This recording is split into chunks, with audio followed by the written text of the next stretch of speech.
Iowa Floor Covering, we believe great floors start with great service. Whether you're looking for a plush carpet, durable LVP, timeless hardwood, stylish laminate, or beautiful tile, including custom tile showers, we'll help you find the perfect fit. No pressure, no pushy sales tactics, just honest guidance from a team that listens. DIY Weekend Warrior, we've got the products and advice to set you up for success. Iowa Floor Covering, floors you'll love from people you can trust. Well, hello, Hawkeye Nation. Beautiful hot evening here in central Iowa as we're talking Hawkeye hoops to finish the month of June. And yes, Iowa football media day festivities are just around the corner. I saw some Iowa women's basketball media availability the other day. Practices are underway for the Hawkeye men's and women's basketball team. So Hawkeye athletics never stops. Recruiting never stops. And we are at a busy time of year for strength training on the football side and certainly team chemistry on both sides, really, with team activities on football side and then with official team activities. So really player-led stuff for football, official team activities underway for men's and women's basketball. We appreciate Iowa Floor Covering for being a proud sponsor of our show. And also, if you've been with us for a while, you know we've been partnered with Big Grove Brewery, and Big Grove has recently launched their Tiger Hawk beer. You see it up here in the corner, the logo in the corner there for the Tiger Hawk beer. And Big Grove Brewery is the official craft brewery of the Hawkeyes, but now they've launched this new initiative with the Tiger Hawk beer. And this is really cool, folks. So first of all, who doesn't love a good Big Grove kickback day? I've had a couple of those here this summer. Always great, especially when it's hot. I'll just say that right now. But if you want to support the Hawkeyes, be sure you support the initiative that is Big Grove Brewery and their Tiger Hawk beer. Brewed for all Iowans, it carries the university's spirit. It's truly the Hawkeye State's beer. From Missouri to Mississippi, Tiger Hawk represents the hardworking community of all Iowans. It's a local brew that brings people together no matter where you call home. Check one open, or crack one open, excuse me. Check it out, crack one open. Have one for the Hawkeyes today. Enjoy responsibly. And I've been seeing imagery and advertising everywhere for this stuff. I was walking into a Casey's the other day, and right in the corner of Casey's on a big screen, the Tiger Hawk right there in the middle of Kinnick Stadium. Great stuff. Check it out. Tiger Hawk beer. Support the black and gold by cracking one open today. All right, we are going to be joined here in a moment by Kyle Spence, who's going to co-host here with me this evening as we talk about Iowa hoops. And here's the plan, folks. For the next hour, we are talking Iowa men's basketball, but also want to let everybody know we've got a special part 2 edition of this show tomorrow evening with Hawkeye great Jess Settles. Yes, the man, the myth, the legend, the 6-7 year patriarch of Iowa men's basketball. I want to get his take on the new 5-for-5 rule. One of the reasons I invited him on. He'll be joining us tomorrow evening at about 7 p.m. Central Time. So be sure you tune back in for this show tomorrow evening. Without further ado, we welcome in Kyle Spence of. Is it good? There he is. Can you hear me? Wait, give me 1 second. Okay, all right.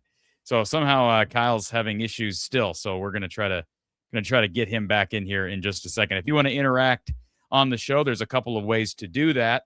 The phone number is 515-635-1601. 515-635-1601. I'll throw that link to scroll across the bottom of your screen. There's also a StreamYard link if you're new to the show, new to the platform. click on the description. StreamYard link is at the very top of the description. You can chat by audio, or if you want your camera on, you can join us by video. StreamYard is free. It's easy to use and works through Google Chrome and most other browsers. Again, this is a live call-in show. Your questions are always welcome. We've got a live chat as well. I know Kyle's got some questions, some buy or sell questions prepared for our men's basketball themed topic, but we will also take yours in the chat. And we had a few entries already over on our Discord server.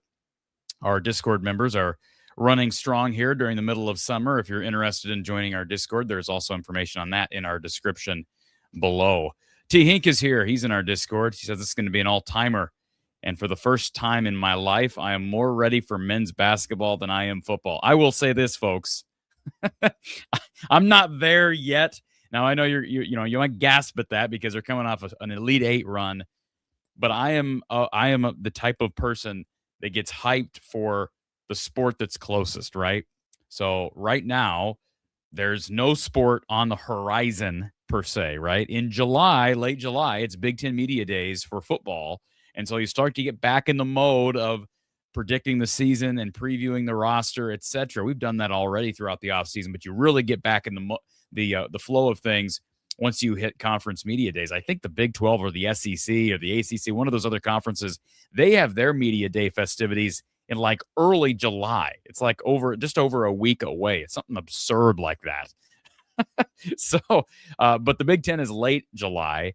And so here in a couple of days, we'll be able to say that this month, Big Ten football is back in a sense with media day festivities getting underway. But I am of the opinion that you get hyped for the sport that's closest right around the corner. And I'm excited to talk Hawkeye football. We're going to be talking a lot of Iowa football over the coming months. But I am also, as you should be, T. Hink, excited for Iowa men's basketball, Iowa women's basketball. The new 5-for-5 rule, I know, has Hawkeye fans buzzing because I think potentially gives Iowa somewhat of not an advantage, but it does help even the scales against some of the blue bloods, some of the high functioning programs that maybe Iowa can't compete with from a financial or recruiting standpoint. We'll talk about the ins and outs of that. If you missed the video that I recorded here a few days ago, it's sort of geared toward the Iowa women because I think it affects them the most through and through their roster, but it also greatly affects the Iowa men, as we're going to discuss tonight. But if you missed that video, I kind of break down the rule that has officially been passed by the NCAA. And so you can check that out over on the channel here from the Hawkeye of the Storm. Kyle, give me a thumbs up if you're ready to go down there. All right, I think we're good. Let's get Kyle back in here. Kyle. Whoa, his camera's all jumpy, but I think we're good now. Can you hear me okay? Are we okay? I got you. Your video is a little jumpy, but so far so good.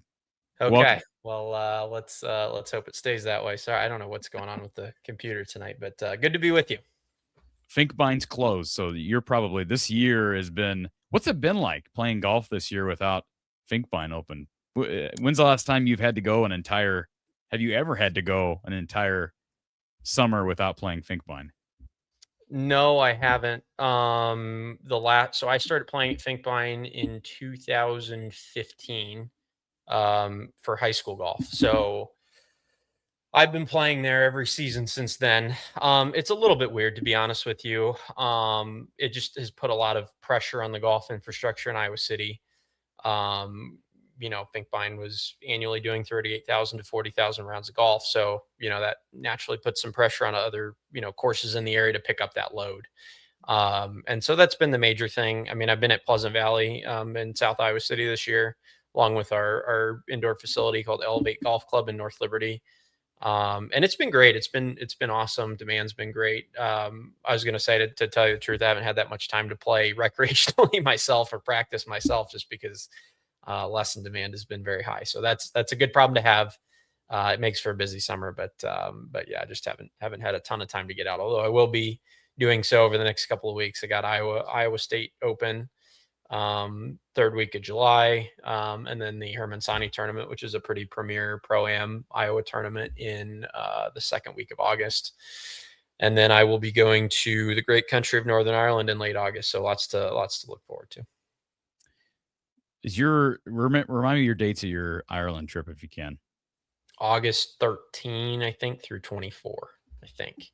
And then you come back and don't you August 3rd. I'm sorry. I have my months turned around. So July. You actually have a couple of events you're playing in early August, correct?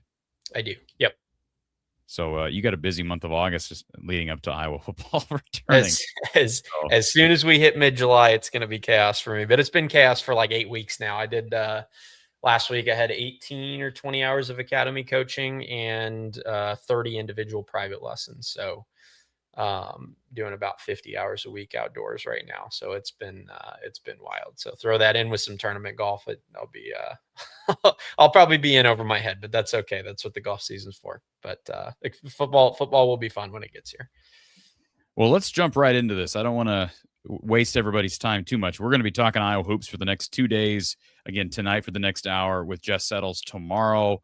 And Jess, I'm sure we're going to touch on a lot. We're going to touch on some different subjects from a sports perspective, Iowa athletics perspective as well. You and I have not had a chance to speak formally on the new 5-for-5 rule, which, had been in the works for a while, but really affects Iowa hoops, both on the men's and women's side. Just given the nature of those programs, I don't think it affects football nearly as much.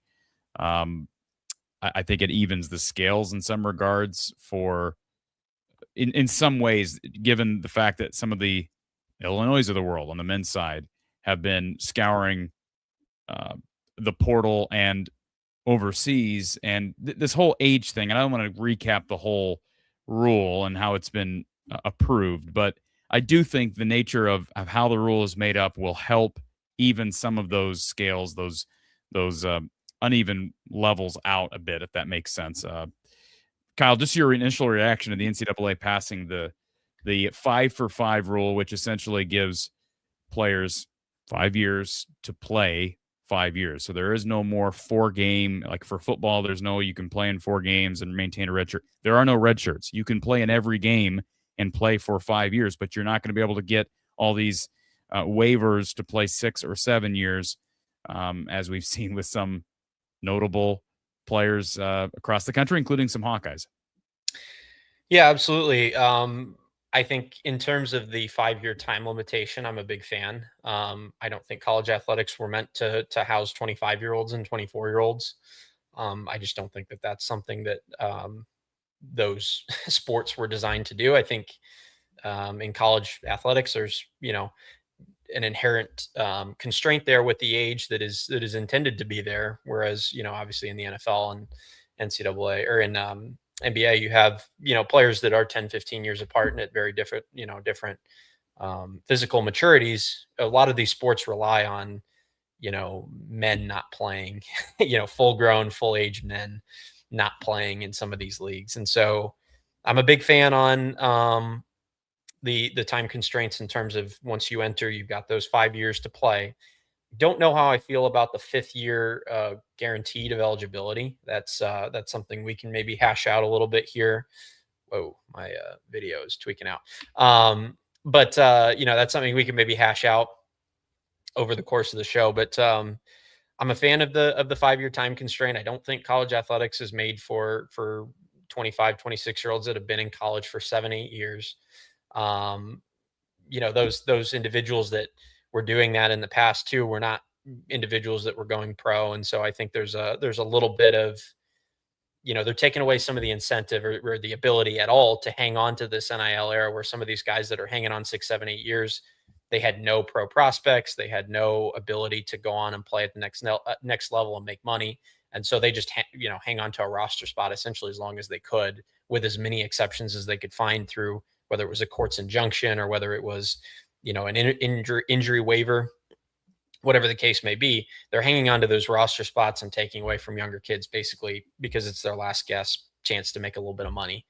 And I think that will put an end to that, obviously, because they can't do that anymore. So I'm a fan. I'm curious to see how it affects particularly football when you give, your offensive linemen and your defensive linemen that would have normally moved on after 4 years, that 5th year to come back.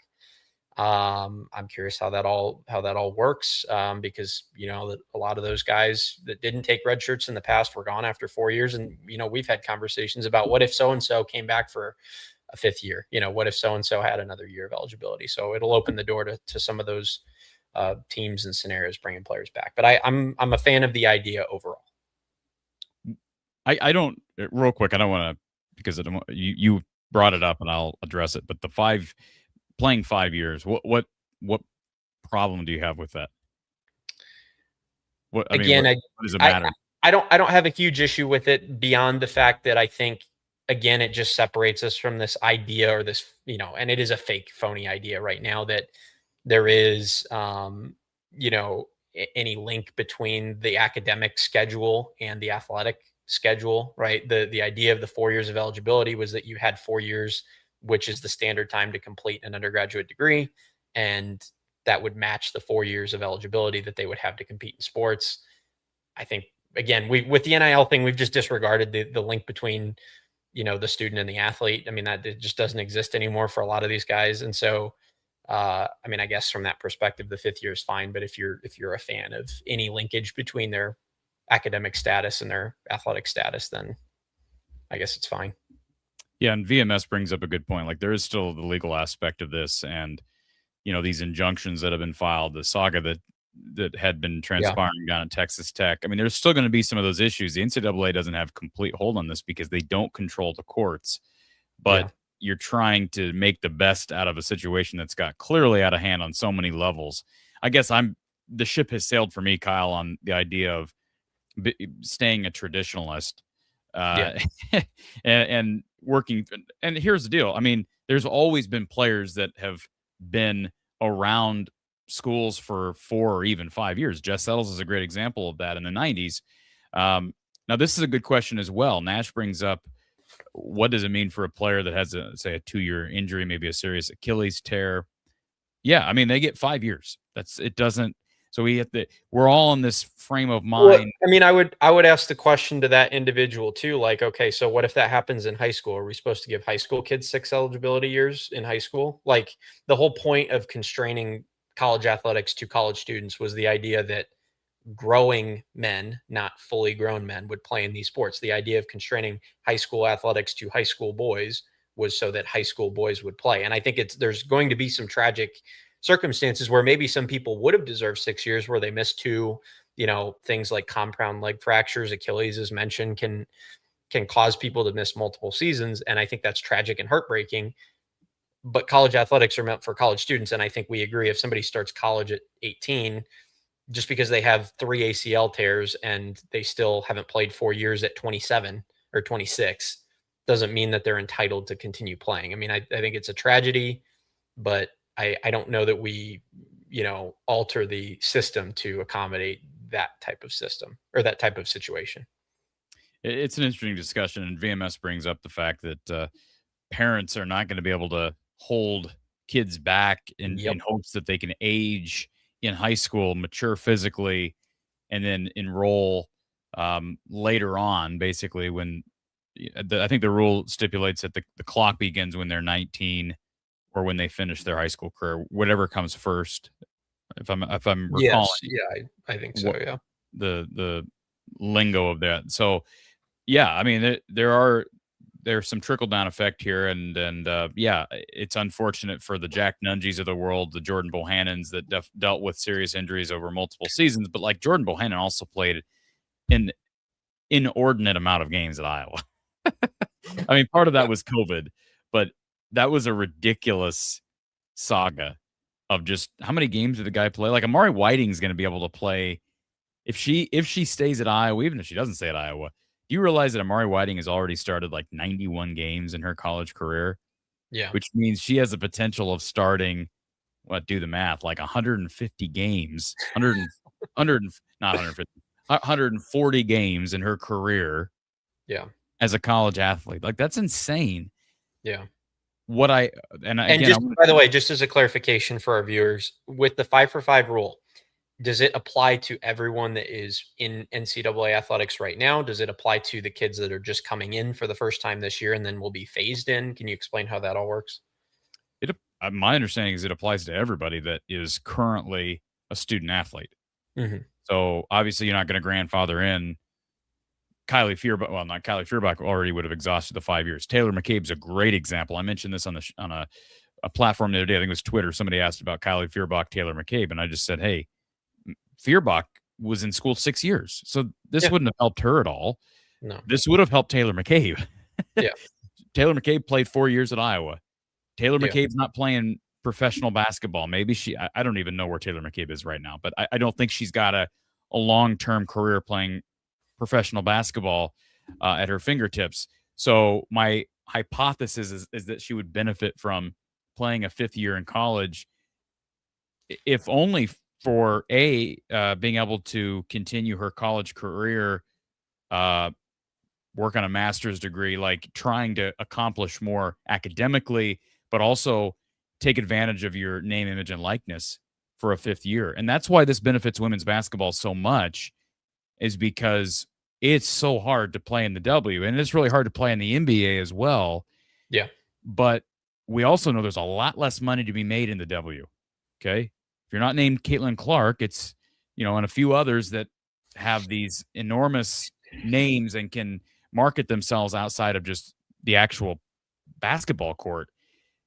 I don't know of anybody on the current Iowa roster, like even Danny Carnegie. She'd be the one, like, hey, she's got an extra year. Does she take it? Does she go to the W? If she's good enough to go to the W, fine. She can go to the W, but I'm not sold on the fact that she should. And I don't know that she'll think she should. Well, there are a lot of those guys and gals too that really are good enough to go to like WNBA. Again, that's the prime example that you're using there. Like for a Caitlin Clark, right? She exhausts her 4 years. Are we sure that she makes more money in the WNBA than she would have at Iowa for a 5th year? Are we sure? Well, it doesn't matter. Here's the deal. It doesn't matter. But would somebody, because of women's basketball in the WNBA, would even someone as great as her just say, hey, I'm coming back. Like I'm playing the 5th year. Yeah, but she had a 5th year. Remember, she had an opportunity to come back for a 5th year because of COVID. Yeah, she did. Yeah. And she chose not to. But that's what I'm saying. Yeah. The fact that we even had that conversation about Caitlin Clark. Do you think in retrospect she would still make that decision, by the way? I think so. I'd be interested to put her on a lie detector and say, hey, if you had the chance to do it, would you have come back to Iowa for one more year? Or do you really enjoy the WNBA and the way they treat you? I don't think it's about I think it's about her marketability. And I think we discussed this back when she had the decision to make. Like her marketability transferred beyond Iowa. So she could have stayed at Iowa, made a ton of money. She could have went to the W, made a ton of money. Yes, maybe from a basketball standpoint, it's a totally different conversation. And I think she probably would have had more fun playing in college. And we hear this from athletes everywhere that play in the NFL, play in the NBA. Their best years were playing college. So I have no doubt about that. But I'm just saying the fact that we even had the conversation about will Clark return for a 5th year? This is one of the greatest players to ever play women's basketball. Yeah. Caitlin Clark. And we were talking about her potentially returning to Iowa for a 5th season and not going to the WNBA. So that should tell you right then and there, every player on the current Iowa women's basketball roster could potentially play 5 years in college now with this new rule. Again, if Taylor McCabe had been 1 year younger, she would fit into that as well. Now, men's basketball, which we're here talking about today, there's several interesting pieces to this with the 5-for-5 rule in mind. So I'm just going to share my screen so everybody can see the roster as it's currently constructed. And we'll start with the returnees. So one being Cam Manyow, who it'll be interesting to see his role with Andrew McKeever coming in from St. Mary's. But of course, he's going to be a senior. I would expect him to be a leader on and off the court. You have Cooper Koch returning. You have Cale Combs. You have Isaiah Howard. Tate Sage is a young budding star in the making. And then you have some other guys that didn't play much last year. Joey Mattione, Trevin Urich. We know Trey Thompson didn't play at all. Took a red shirt. Jacob Cook is a walk-on. Does not count towards the scholarship limit because he's grandfathered into the new system. Peyton McCollum, Ben McCollum's son, who will be a second-year player. And then, as I mentioned, a couple of new recruits, one being Ethan Harris, Tyreek Coleman's out of the portal from Illinois State, Jaden Coons from Storm Lake. They flipped him from Creighton. And then Andrew McKeever the 7'3" big from St. Mary's. But again, I haven't like scoured every player and where they their eligibility to this point. I know McKeever took a red shirt. Okay, so he's got 2 years regardless, right? So Mm-hmm. if anything, the rule works kind of against a guy like that Oh, because yeah. now Well, he's or like a Trey Thompson that took a redshirt year right before this. oh, great example, right? Yeah. Great example. You're thinking, why the crap did I do that, Yeah. right? Why did I just sit out for a whole entire season Yeah. for no reason? But let's not. There's still some benefits to redshirting, and just because a guy is eligible to play all 5 years of his career does not mean every guy's going to play. No, Because you're not not going at to all. coaches aren't going to play guys that aren't ready to play. Yeah. But everybody else on this list, just about everybody else on this list, it could be a beneficiary of it. Tate Sage is obviously one that comes to mind. Tate Sage's length, his athleticism, the flash he showed in year one. Could he potentially be an NBA guy in a couple of years? Maybe. And maybe he doesn't fulfill his 5 years. Isaiah Howard's a guy who I believe, if I'm not mistaken, played as a true freshman at Drake, I believe, last year. Without Yeah. pulling him up, I wouldn't be able to tell you on great authority. But the guys that are the future of this program, namely Ethan Harris, Jaden Kuhn, we know Trey Thompson, those guys, Tate Sage, those guys are definite beneficiaries of this if they choose to pursue 5 years of playing college basketball. Yeah, and it'll be interesting, as you're saying there, if they choose to pursue, like, just because 5 for 5 is the rule, does that become the standard? That'll be a very interesting thing to see as that plays out. Like, do all these guys go through 5 years now? Is that something that's going to be commonplace, or do a lot of them still stick to their 4 years if they're going to just get their degree and get out? That'll be interesting to see that. Maybe immediately that's not something that happens, but maybe down the road, 5 for 5 is just the standard. So I just went back and looked. Of course, kind of forgot Kel Combs transferred from Wyoming. So, Yeah. but if I'm not mistaken, without pulling up his Wyoming, isn't it amazing? You got to go up to all these different bios just to find the guys, Yeah. because he's been at 3 schools, right?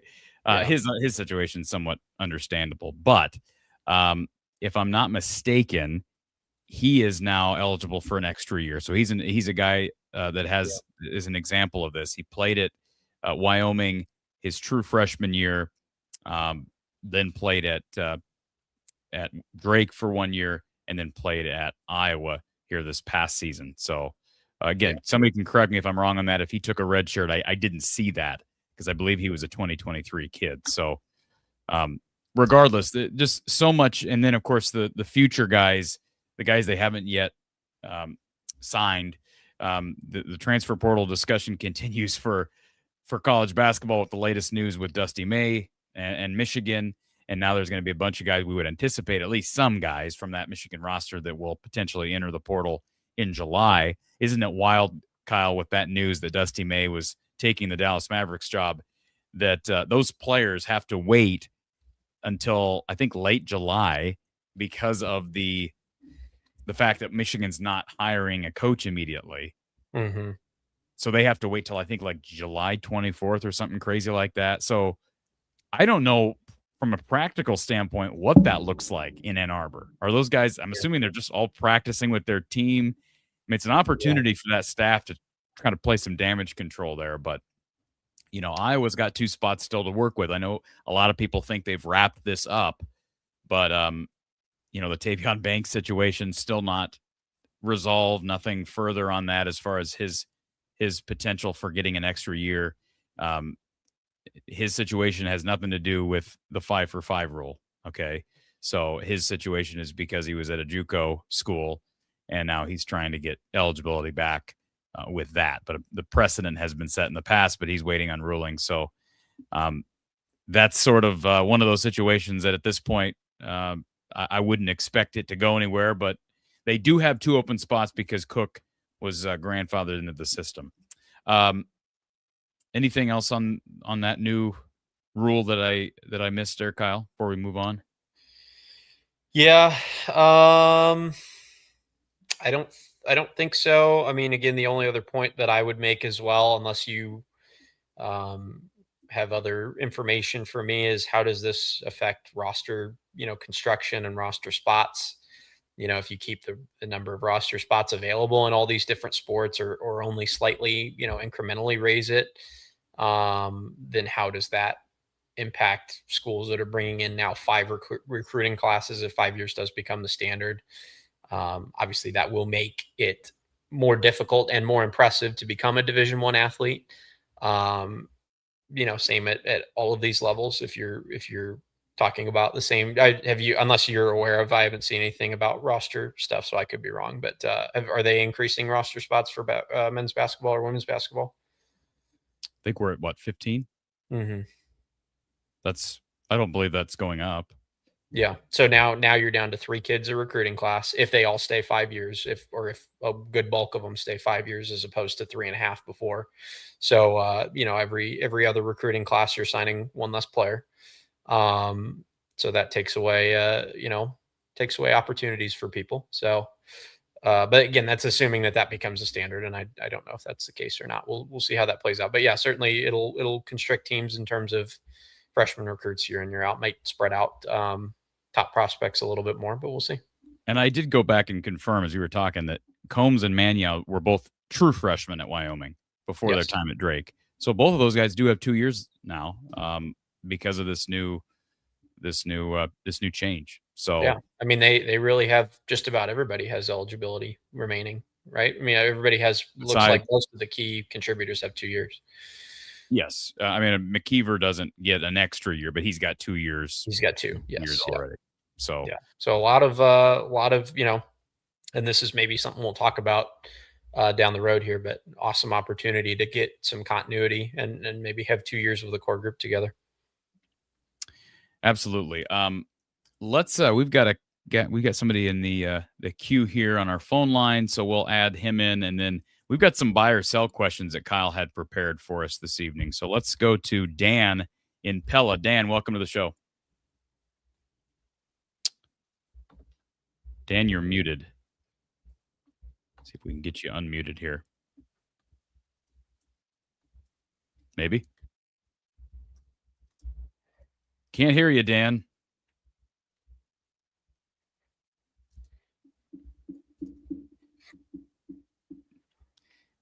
This reminds me of the episode of Seinfeld where you have the high talker Dan. See, Kyle isn't a Seinfeld guy, but if you're if you know, the high talker Dan. This is Dan. All right, Dan is not here. Dan, if you get your mic unmuted, I'll be able to tell. So get your mic unmuted, and we'll add you back in to our show. Before we get back to Dan or our buy or sell, whatever comes first, let's talk a little bit about our portal pickup of the period, as we call it, a Big Grove's portal pickup of the period.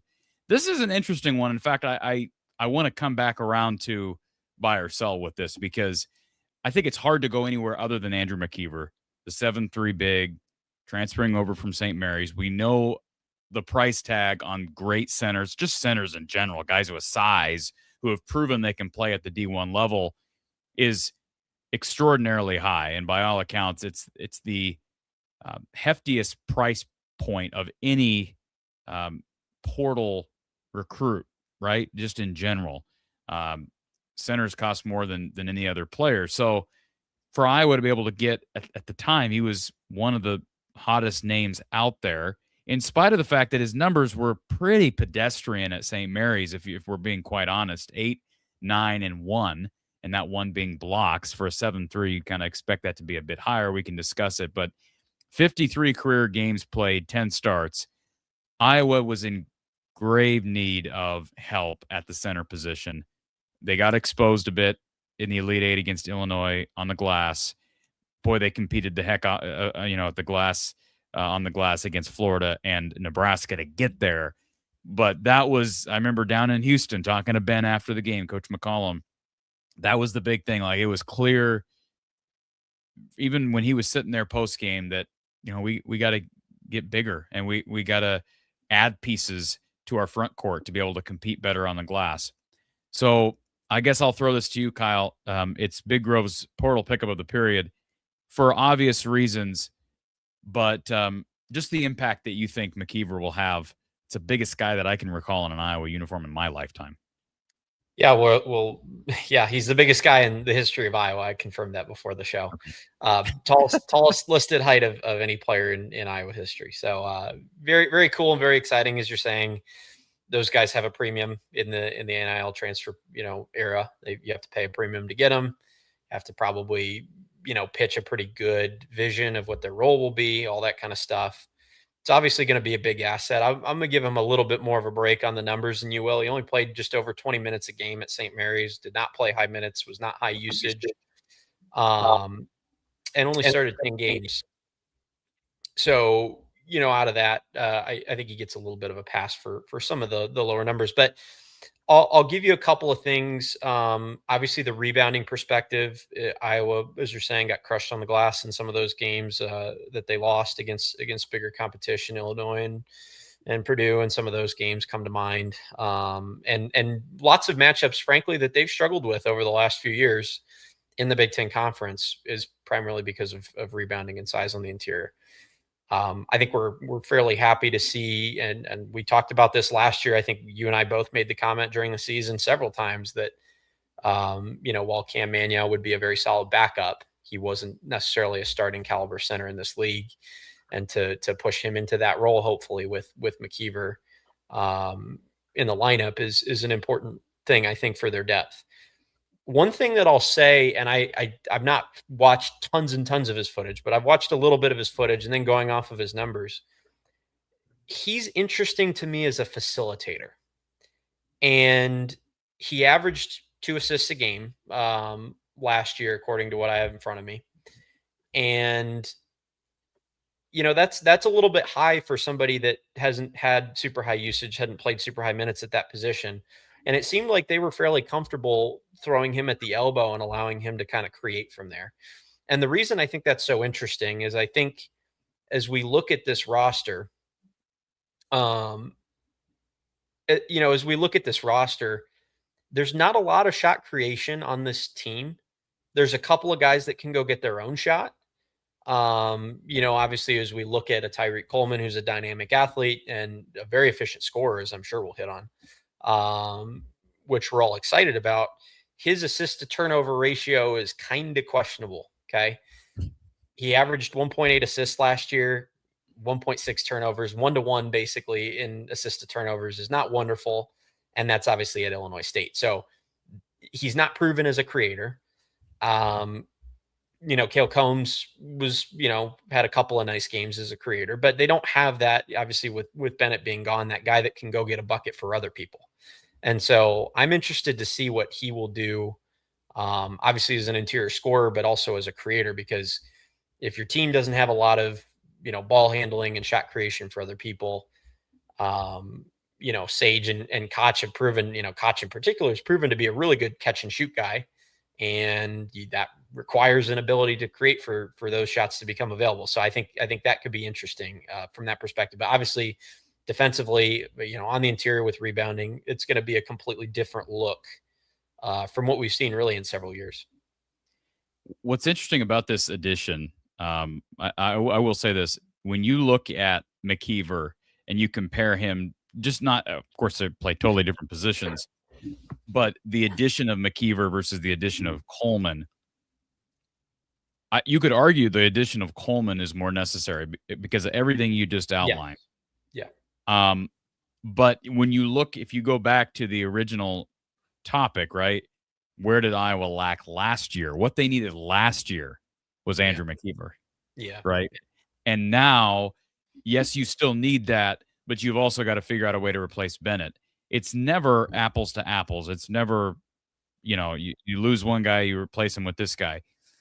And I think fans have the tendency to do that, especially when weighing what their team needs to do. Well, you lost Bennett Sturtz. How are you going to replace Bennett Sturtz? I always say, how are you going to replace this guy? Well, the idea, you're not, but the idea is, okay, if we're just talking about your backcourt, which of course there's more to it because you can get more scoring from your front court, etc. But if you're just talking about your backcourt, how much can you develop Cale Combs in the offseason? Right? How much can you develop a Tate Sage, who's kind of a combo guard / forward? How does Cooper Koch expand his game? He's got 3 years left. Like, there's a lot of other pieces that have yet. Isaiah Howard, can he become more of an offensive player, right? Yeah, and by the way, too, like just to add on to what you're saying, like this is a deep into the shot clock. Coach creates the shot type of team, right? Like this is what Ben McCollum wants to do.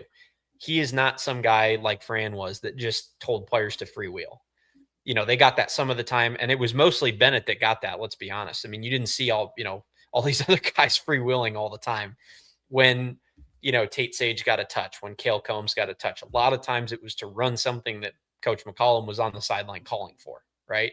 So in that system, with a team that's built like that, you don't necessarily need to replace. Obviously, it's very, very nice, and it's a massive luxury to have Bennett Sturts, as we saw in the tournament, where whether he played well or not, his gravity was incredible, right? He had amazing gravity with the deep shot, all that stuff. But you don't have to replace him one for one when a team is willing to go deep into the shot clock to create shots. I mean, and that's where I think the value in McKeever is because when Iowa was at their best last year, I think you agree too, even though Bennett was awesome, they were moving the ball really well at times towards the end of the season and in the tournament. The ball was not sticking with Bennett, right? And when you have, not necessarily one great passer, but to add in a big man who's a capable passer, that just adds a cog to that system that I think will fit very, very nicely. So you don't need to replace Bennett 1-to-1, but this is, obviously with Coleman and McKeever, they will both contribute to that in their own ways. All right, we got several people who are hoping to be a part of the show, and so we're happy to have everybody. Of course, again, if you've not yet done so, be sure to log on via StreamYard if you can. Our 515 number is also active, 515-635-1601. But very easy to interact with us. Let's go to our phone line. Thank you for calling Hawkeye Hangout here from the Hawkeye of the Storm. Who's on the line? Hey, Corey, it's Tony. How you doing? Tony. I was about to give you a shout out, Tony, because I was going to say we need Tony here to give us some numbers because Kyle was talking about Andrew McKeever's offensive game, and I know there's been a lot written about McKeever's struggles with his rim protection. I mean, 1 block per game. I don't know what his per 40 is, but it's still very low for a 7'3" guy. But what's appealing from a lot of the insiders, and I think Ben McCollum is probably looking at this as well, as his ability to help Iowa in the pick and roll game. And there are some analytics out there. And Tony, I was going to call on you for those analytics. You probably remember those numbers better than I do, just as far as the evidence that we have that McKeever fits into the Iowa system. Yeah. Well, first off, I just wanted to say I did meet someone last night at work named Ryan, who recognized me from the show as I was watching horses. And I said, next time they have a show, I'll say hi to you, Ryan. All right. So it's not the same. It's not Brett Bielema loving Ryan. It's a different Ryan. Different Ryan. Yeah. All Guy right. from Des Moines. All right. From Des Ryan Moines. from He Des was Moines. Born, we appreciate you watching. Born same time period as me, and he loved Iowa basketball, first love, and remembered BJ and Roy and all those guys. But to answer your question, yes, that's one thing that McKeever excels at is the pick and roll. They did not use it that much at St. Mary's, but when he was used in that, he was a very, I want to say 80th, 90th percentile. Like he was very elite on the offensive end with the pick and roll. And I don't think they're going to ask him to do much shot blocking. I remember like when we played Michigan, the players said it wasn't really like the shot blocking. They're just altered because of size. So he may not it may not show up on the stat sheet as blocks, but he will alter shots just by his presence. And there will be other shots that are affected because of his presence alone. And same thing with Tyreek, the kid from Illinois State, right? I want to say it's Illinois State. Yep. Is that right? Illinois State. Yep. He's really good at getting downhill off of screens. Mm-hmm. And he can just explode to the basket. So, I mean, two things that Ben, plays off of screens. Now he has a guard that can, with elite quickness to get to the basket, and a big who excels at pick and roll.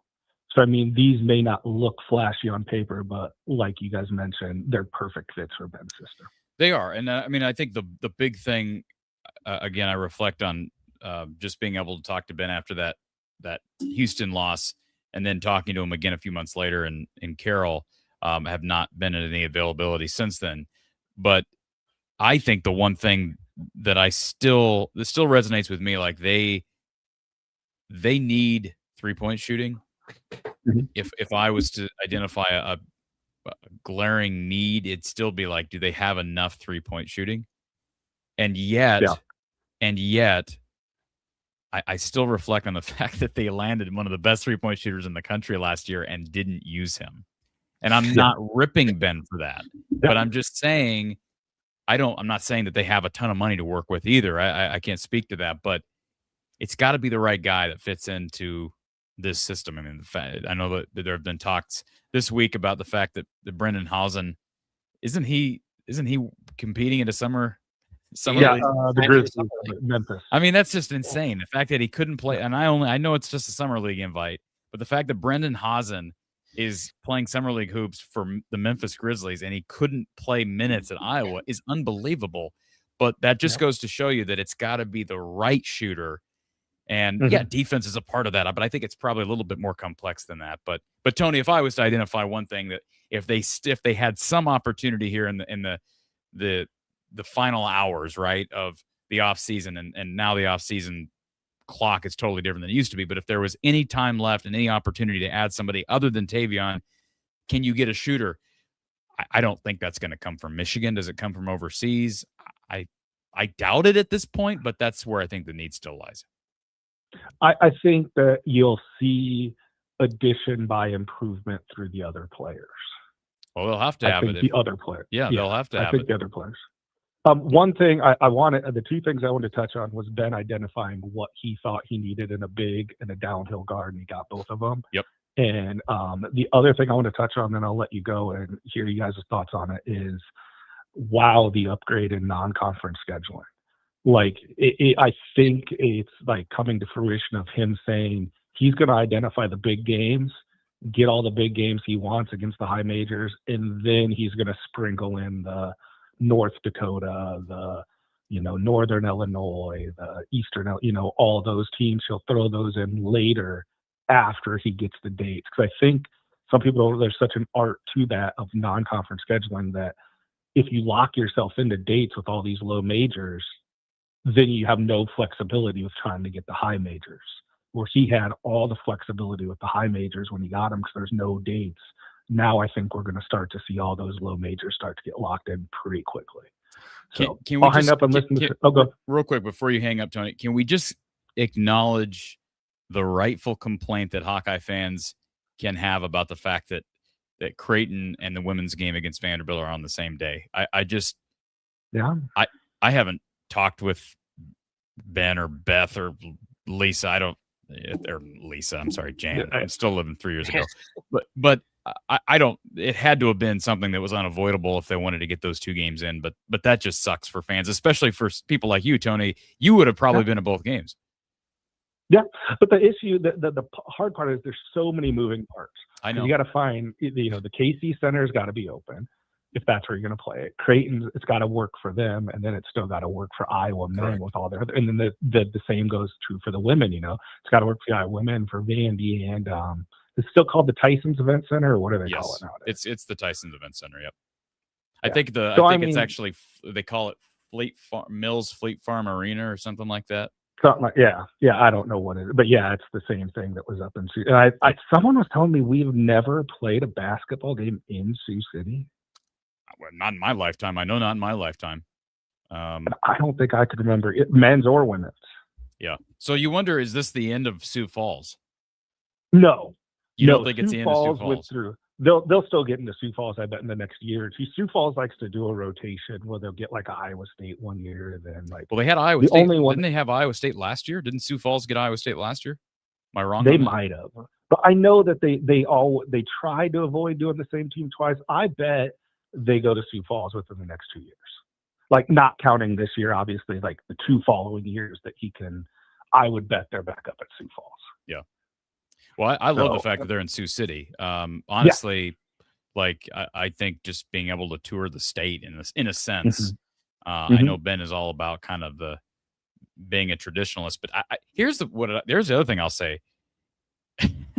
You can, again, Tony's more of a junkie than I am on the ins and outs of these things. And he's also, are you on like every message board that's ever been created for Iowa basketball, Tony? Because I used to, but now I think I'm okay. down to one, and I just do the Discord stuff. Like I've found, that stuff's a lot easier. But my question is, maybe I'm the dumb one, but why? How are you finding teams like Virginia Tech to play in Sioux City? What? Because you're probably, they haven't announced it yet, but I bet you we're going to like, hold on, I'm trying to think of like Richmond, Virginia. But hold on a second. If that's the case, why didn't they announce it? Because they announced it for Alabama that they're going to go to. They're going to go to. Is it Birmingham next year? Yeah. No, Mobile. Okay, they're going to play in Mobile next year. But there's no reason, and Fran got away with it too a couple of years ago. Remember when they played Washington State in Moline? I mean, there was no reason for Wazoo to play that game, other than it's an opportunity at a marquee win. But why play a neutral site game an hour down the road from your opponent? I mean, it makes no sense with the modern era of the net. Especially for the team on the road, it makes all the sense in the world for Iowa. Oh, it makes all the sense in the world. Play as many games as you can in Sioux Falls, Sioux City, Des Moines, Marshalltown, Newton, Marshalltown. Play it at Southeast Polk. I don't care, wherever. Prairie Meadows Conference Center. Neutral, as long as it's far enough away to be a neutral game. Fine. Well, that's anything. Work not the on system. Campus because I want to say Michigan State did that, and theirs was like. Well, there's a rule. I believe correct me if I'm wrong, there's a rule in place, though, Tony, that it has to be a certain distance away from campus. I think what it is I remember in Villanova did this. You can't play more than 3 games there because Villanova played like 3 home games or something like that. 3 might be the max. They did something where they played where the Sixers played. They played 3 games there and then the rest of them at the home arena. But Iowa could not. I'll give you an example. Iowa could not play at Extreme Arena and make that a neutral court. I think I'm guessing because of the university owns it, would be my guess. Kyle, you Google it real quick. I don't think that's. I'm on it. Kyle's going to Google it. Anyways, Tony, thank you for calling in. I always enjoy hearing from you in the office. Thank you. Thank you, sir. Bye-bye. Good stuff. Yeah. No, I mean, work the system. The fact that the men have, and we can share this real quick, and then we're going to add our next caller back in here. But these are the games that have officially been announced. And the Iowa Creighton game, which I think we broke that story when it was initially scheduled. Iowa will play the Blue Jays on November 15th down in the Casey Center in Des Moines. Of course, there will also be a game against Virginia Tech, which is in Sioux City. Let me add this to the screen so everybody can see what I'm looking at. That game will actually be first in this trio of non-conference games against P5 opponents, or I should say high major opponents. And then Bama, December 21st, right before Big Ten conference play really starts. And that will be a home and home. Well, not a home and home. It'll be a 2-year series. So the men will host in a sense, even though it's neutral site. I shouldn't even use that terminology. Iowa will play Alabama in Des Moines, Iowa on Monday, December 21st, 2026. In 2027, the men will play in Mobile against Alabama in another neutral site game. So it's an interesting way of scheduling. I don't pay enough attention, Kyle, to how teams schedule around the country. It makes sense, but it's also unique because it's like, okay, you almost look at this and you're thinking Iowa better take advantage of the fact they got Bama in Des Moines this year, because next year it's going to be a somewhat of a disadvantage to your resume building opportunities, right? I mean, obviously you could still win down there, but it's going to be harder to get that neutral site win next year than this year. So you better take advantage of it when you're in Des Moines. Yeah, absolutely. That's the risk that they're taking. So here's the information on the net stuff. This is what I could find in a quick Google search. It says there is actually no specific distance or mileage rule in the NCAA bylaws that defines a neutral site game. Instead, the classification has less to do with the odometer and everything to do with who controls the environment and the tickets. For a matchup to count as a neutral site game, the NCAA looks at 3 primary factors: who is hosting and managing the game The game cannot be managed or staffed by either participating university's athletic department. It has to be operated by a third party, such as a conference office, an independent event promoter, or a sports commission, or the venue itself. It looks at ticket distribution. Neither team gets a home cooking advantage regarding who fills the seats. Teams must be divided equally, or tickets must be divided equally between the two teams. The revenue distribution from ticket sales is typically split according to a prearranged contract managed by the third-party promoter, rather than the home team pocketing the gate. And then also the game operations or the environment. Everything about the game day production must be balanced. The PA announcer cannot favor one team. Scoreboard graphics must remain neutral, and neither team's traditional home court music or sound effects may be played exclusively. Because there is no mileage limit, you often see a workaround neutral site game played remarkably close to one team's campus. So interesting. So it's all about. Why did I doubt Tony? No, that's interesting. You heard me ask Ben here a month ago or so about playing at Extreme Arena. I don't know that it was. I'd have to go back and listen to his answer, but that may have been more so regarding a potential exhibition game. But I still think it's a great idea. Yeah. Who cares about counting it as a neutral site? I mean, you're not going to be able to play. You wouldn't play in Alabama at Extreme Arena, but I think it'd be a fun experience for, playing a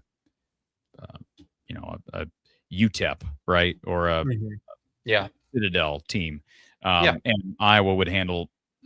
So Iowa technically owns Extreme. That's not true, is it? I don't think so. I don't believe Iowa owns. So Tony said that, and again, Google search, right? But I don't believe Iowa owns it. I know they play volleyball there, but anyways. Yeah, that was not my understanding of it, but I could be wrong. Yeah, it says no, the University of Iowa does not own Extreme Arena. It's owned by Arena Co., a private nonprofit community development corporation. Yeah. So. All right, folks, we're going to take a quick 30-second break. When we come back, more with Kyle, myself, and we've got several callers talking Iowa men's basketball, part one of our 2-night series on the state of Hawkeye men's basketball. We'll be right back. You're watching from the Hawkeye of the Storm.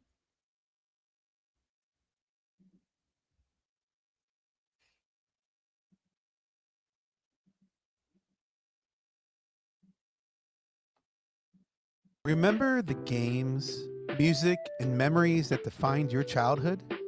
The Retro Rabbit Hole is bringing that nostalgia back to Southeast Iowa. With retro and modern gaming, vinyl, books, collectibles, tournaments, and events for every generation. It's more than just a store. It's a place to reconnect with the things that you love. Buy, sell, or trade retro gaming, media, and fun collections. The Retro Rabbit Hole is now open on Main Street in Mount Pleasant.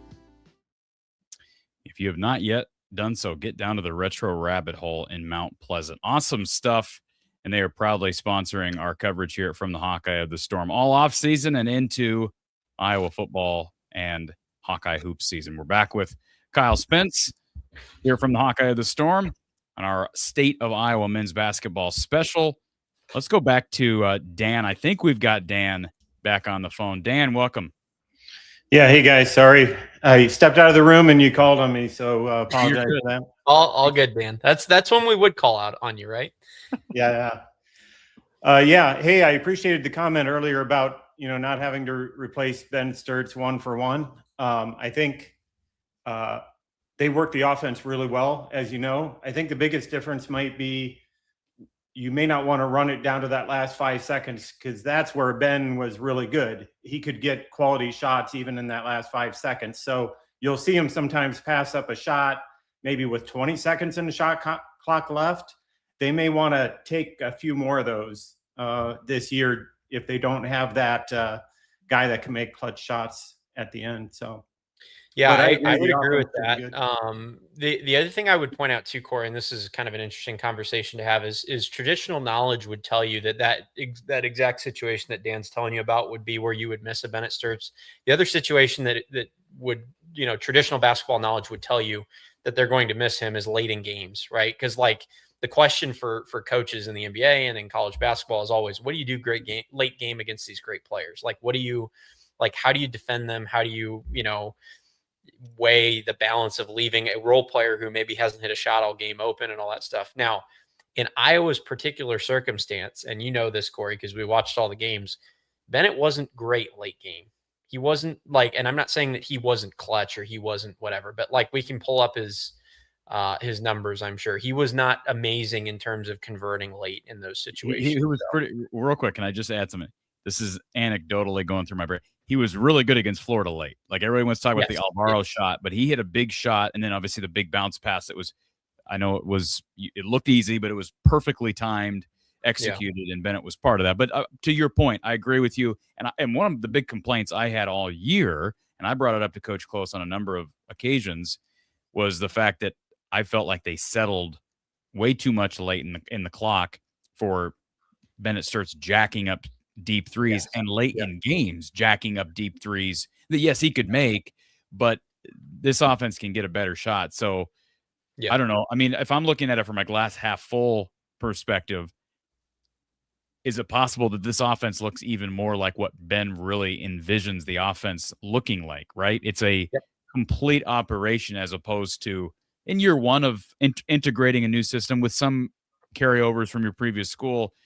But boy, you really got to be reliant on your superstar in a setting like that. Yeah. The only other thing I'd add would be Coleman statistically, I think ranked in the 95th or higher percentile in pick and roll ball handling situations. So I could see him in those late situations really getting that high screen and roll and working that because he can shoot off the dribble to range. He can attack the rim and he's probably an adequate passer as well. So I think he should be effective there. The only other concern I have is the comments about Manuel playing power forward. I don't see him and McKeever in the lineup at the same time working really well. That's going to be like what the women experienced this year with two posts that can't shoot, except that neither of them is really that efficient in the low post either. They're both really good in the pick and roll. Like when they're rolling, they're good and they make good decisions with the ball. But they're not really good in the low post and they're not really good facing up if you look at their shot charts. So that would be a little confusing to see those two. Giroc would make more sense because he can pick and pop if you're going to play two bigs. But I'll leave it at that. Well, I'll say this. Cam Manuel, this past year, I'm looking at his advanced stats and just his per game averages. He played actually a little less than I was expecting to pull up here, but 19 minutes per game. If to what you're saying, Dan, and I don't disagree with you, if Cam Manuel isn't playing time at the 4, even in spots, what happens to his minutes played as a virtual senior? I mean, I know he'll technically get an extra year if he wants it, but I mean, does he go down to playing 10 minutes a game? Because one would expect if you're paying a guy, I've heard the numbers that are thrown out there. Again, none of that's public information, but if you're paying a guy $2-3 million, even if it's for a couple of years, like it's being implied that is happening with McKeever, you're not playing him for 15 to 20 minutes a game. He's got to be by year 3 or 4. I guess it's year 4 for him. He's got to be a 25 minute per game guy, I would think. How do you spend money on a guy that's not going to be a 25 minute per game guy? And so then what happens to Manuel's minutes? It's just you don't often see a decline in minutes as a guy ages. And Manuel's getting better. Like he's gotten going back and watching him at Drake in, I guess it'd be year 3 for him or year 2 for him. I thought as the year went on last year, he looked better and better and more comfortable in the pick and roll. I thought he was really good at times in the Big Ten tournament in those 2 games. So I don't disagree with you. I don't know that Cam Manuel is going to be able to develop a 3-point shot, as a 21-year-old or whatever he is. How often do you see a guy all of a sudden just develop that? I mean, I'm sure it happens here and there. I've also heard coaches say that if you can't shoot in high school, it's going to be pretty hard to just, you can have shot doctors all you want, but it's going to be hard to just all of a sudden develop some jump shot that's viable at the Big Ten level. So my biggest concern is if you want to use McKeever in the pick and roll and have him roll, you can't have another forward whose defender has a foot in the paint. And that's exactly what's going to happen if you have Manuel out there. So I agree, Manuel deserves 20, 22 minutes. I don't know if I can get the minutes to add up because with those two together, it would be a struggle. But we'll see. It might It'll be matchup dependent too. I mean, I think, Iowa was the team getting crushed on the glass all year last year. So, maybe there are matchups where they say, hey, the offense might be a little bit clunky, but we're going to do the crushing this year with the 7-3 guy. And then the guy who's used to playing center at the Big Ten level, the 6'9" Maniau being the 4. I mean, I think regardless, like with the McKeever thing, like you're happy you have Cam Maniau because McKeever and any guy of his size is never guaranteed to be on the floor with foul trouble ever. You can always have a game where he picks up 2 fouls, 5-6 minutes into the game and he's done for the half. And that is Cam's time to go in there and shine. I think at least with this lineup that they have so much more versatility than they did last year in terms of size, right? They can throw out and they probably will in game number 1, they'll throw out, Coleman, Combs, Sage, Koch, McKeever, right? Something like that. And, they can go to a smaller lineup with, Coleman, Combs, Sage, Koch, and Maniau, or they can go to the big lineup with Coleman, Sage, Koch, Maniau, McKeever, right? They have that versatility. Whereas last year it was really all or nothing in terms of, they had one lineup that they could put out there that was viable because Urok was not there. He was not ready. So I think at the very least, I don't think his minutes will go down to 10 a game, even if McKeever and him don't play together very much. I think he still is 15 to 17 because I think McKeever probably averages about 25. And I think Cam gets the rest of those minutes and maybe they see a couple minutes together. I mean, I think Ben will try it out. I think he'll see how it goes. But the other tough thing for me, just as somebody that really likes Cam Maniau, I really like Cam. Like all of my experiences with him at games when we went last year was, you could tell just from sitting courtside that like him and Ben have a really unique relationship and a really unique way that they communicate. Like, Cam is a very solid leader. I would say he's a very solid dude.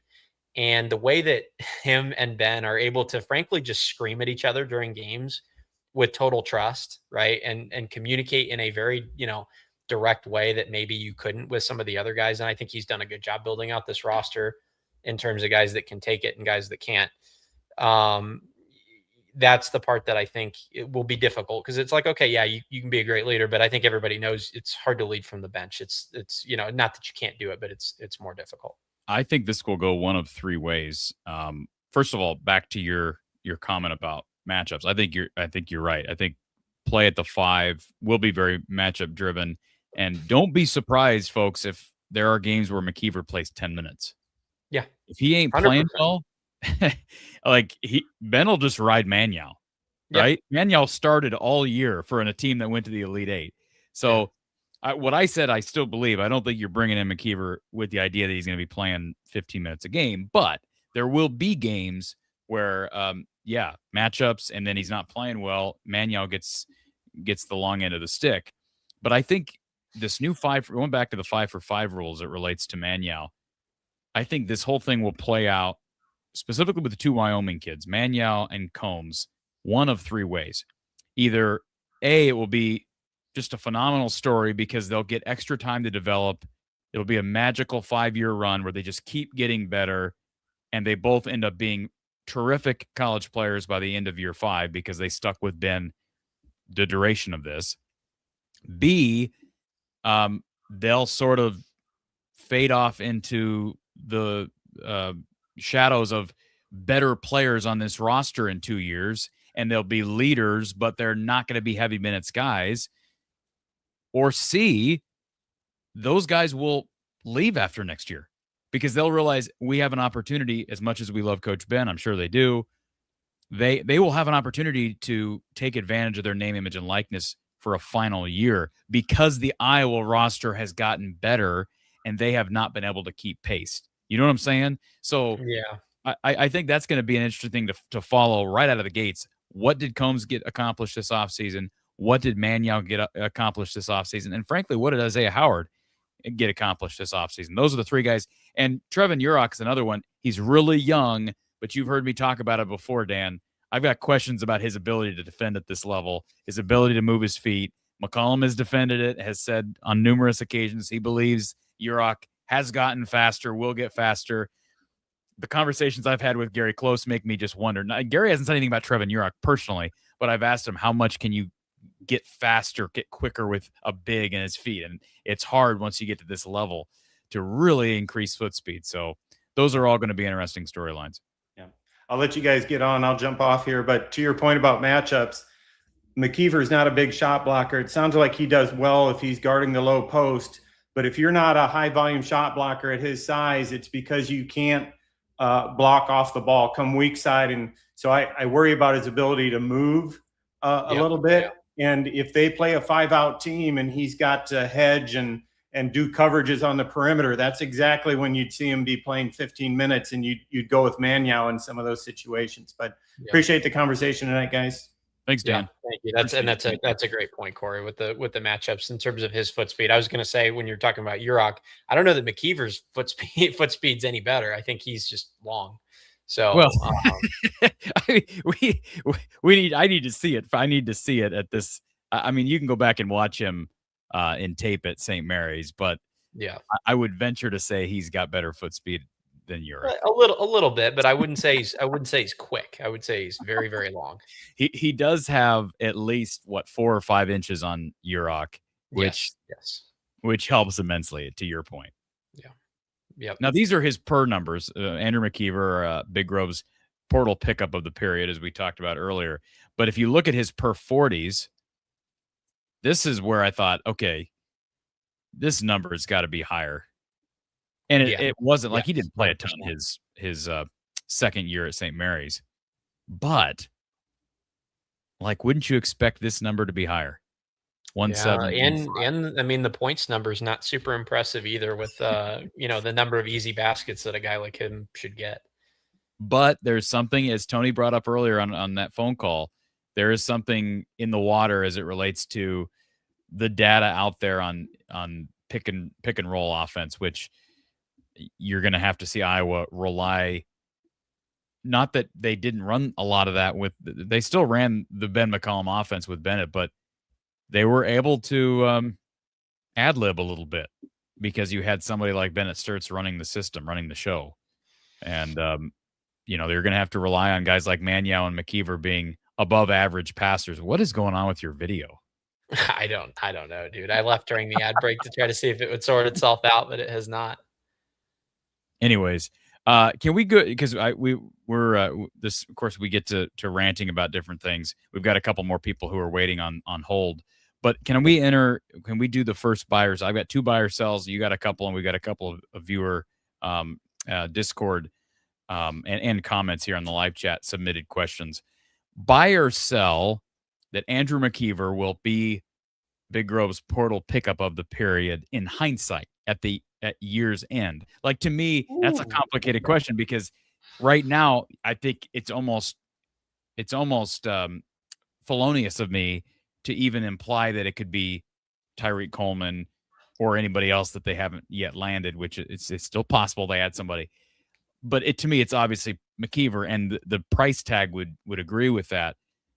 But with the conversation we just had with Dan, it's interesting. It's an interesting dialogue, just because you wonder what Coleman's role in this offense is going to be, what type of a scorer he can end up being by the end of year one. Will McKeever be the best pickup in hindsight at year's end? At year's end, I'm going to buy. I think he's going to add something that here's an interesting way to frame this question. Here's how I look at this. I think that Coleman raises their floor. I think McKeever raises their ceiling. How about that? That's an interesting way for me to think about it. Because are you just trying to be a smart aleck? Is that what you're doing? Is that no? I'm trying to kind of play devil's advocate, because okay. I think the answer is buy. I mean, I think the answer is buy. But I think without Coleman, I would really be. I've got the depth chart in front of me that I had just typed out. You would really be nervous about who from that backcourt is going to create anything. Oh, I agree. So that's why I say he was the guy. Like, okay, if I could pick one or the other to add to the roster and the other never came, in terms of winning, maybe making the tournament, I would probably choose Coleman, to be honest with you. But if I had to pick one or the other in terms of, will they make second weekend again? Will they make Elite Eight? again, which obviously that is extremely unlikely, then I would go with McKeever. Yeah, I'm gonna buy that one. I have a lot of optimism for Coleman. Looking through his advanced metrics and stuff, he's a really, really impressive kid. A freshman that's really efficient, that can shoot off the bounce, that can create for himself. Really impressive in the pick and roll. I think is as you guys were saying, he's an impressive kid. So I really think highly of him. But I'm gonna buy. All right, my next buy or sell. Thank you for that. Dan, or I guess who was it that just called in? Yeah, Dan. Yeah. That's who brought up the McKeever situation. Here's my next buy or sell. Buy or sell that Iowa wins 3 of 4 games against Iowa State at home, Virginia Tech in Sioux City, Iowa, Creighton in Des Moines, and Bama in Des Moines. Okay. They win at least 3 of those 4. 3 of the 4. Okay. I'm gonna sell it. Okay. I think they split. Okay. That's probably the safe one. That's the over under for me would have been like 2.5 of those 4. Yeah, because obviously Iowa State beat Virginia Tech. Virginia Tech was not great last year. We know there's a ton of attrition and a ton of how much has Creighton bounced back? How much better do they look? Yeah, Creighton wasn't very good last year, right? That's what I was going to say too. Creighton finished lower in KenPom than Virginia Tech did last year. But Alabama and Iowa State, obviously. Those are daunting games. So assuming, and you can't assume this, but assuming you take care of Virginia Tech and Creighton, and I still worry. One of my big fears with Iowa and the Iowa men and the Iowa women playing the same day, the women being in Sioux City, one of my fears is that some of those fans who are buying tickets for Iowa Vandy women's basketball, I believe that's already sold out or close. They're also some of the fans that would be filling seats in Des Moines. Are there enough Iowa fans that it won't matter? I hope so. But that's my concern, because you and I both know, Kyle, that Creighton fans will travel. I know Creighton fans already who are traveling from Omaha to Des Moines for that game. Yeah. So that game could end up being a Creighton majority crowd. That could be a Creighton majority crowd. 100%. Let's not forget a lot of Creighton basketball fans are Nebraska football fans. So, I learned that and going to the CHI Arena here a couple of years ago for that game in Omaha. But I'm going to actually buy it. Oh, okay. I'm actually going to buy it. I think they win 3 of 4, and it's because I actually think they will either beat Iowa State or Bama. And there's no way I'm picking Creighton against Iowa, and there's no way I'm picking Virginia Tech against Iowa. It's possible. It's possible that they only win 2 of the 4. It would be a disaster if they only win 1 of the 4, right? If you only beat Virginia Tech. If you put me on the record, I would say they're much more likely to win 3 out of 4 than 1 out of 4. But I'm going to take them to win 2. And I just have to address this real quick from VMS.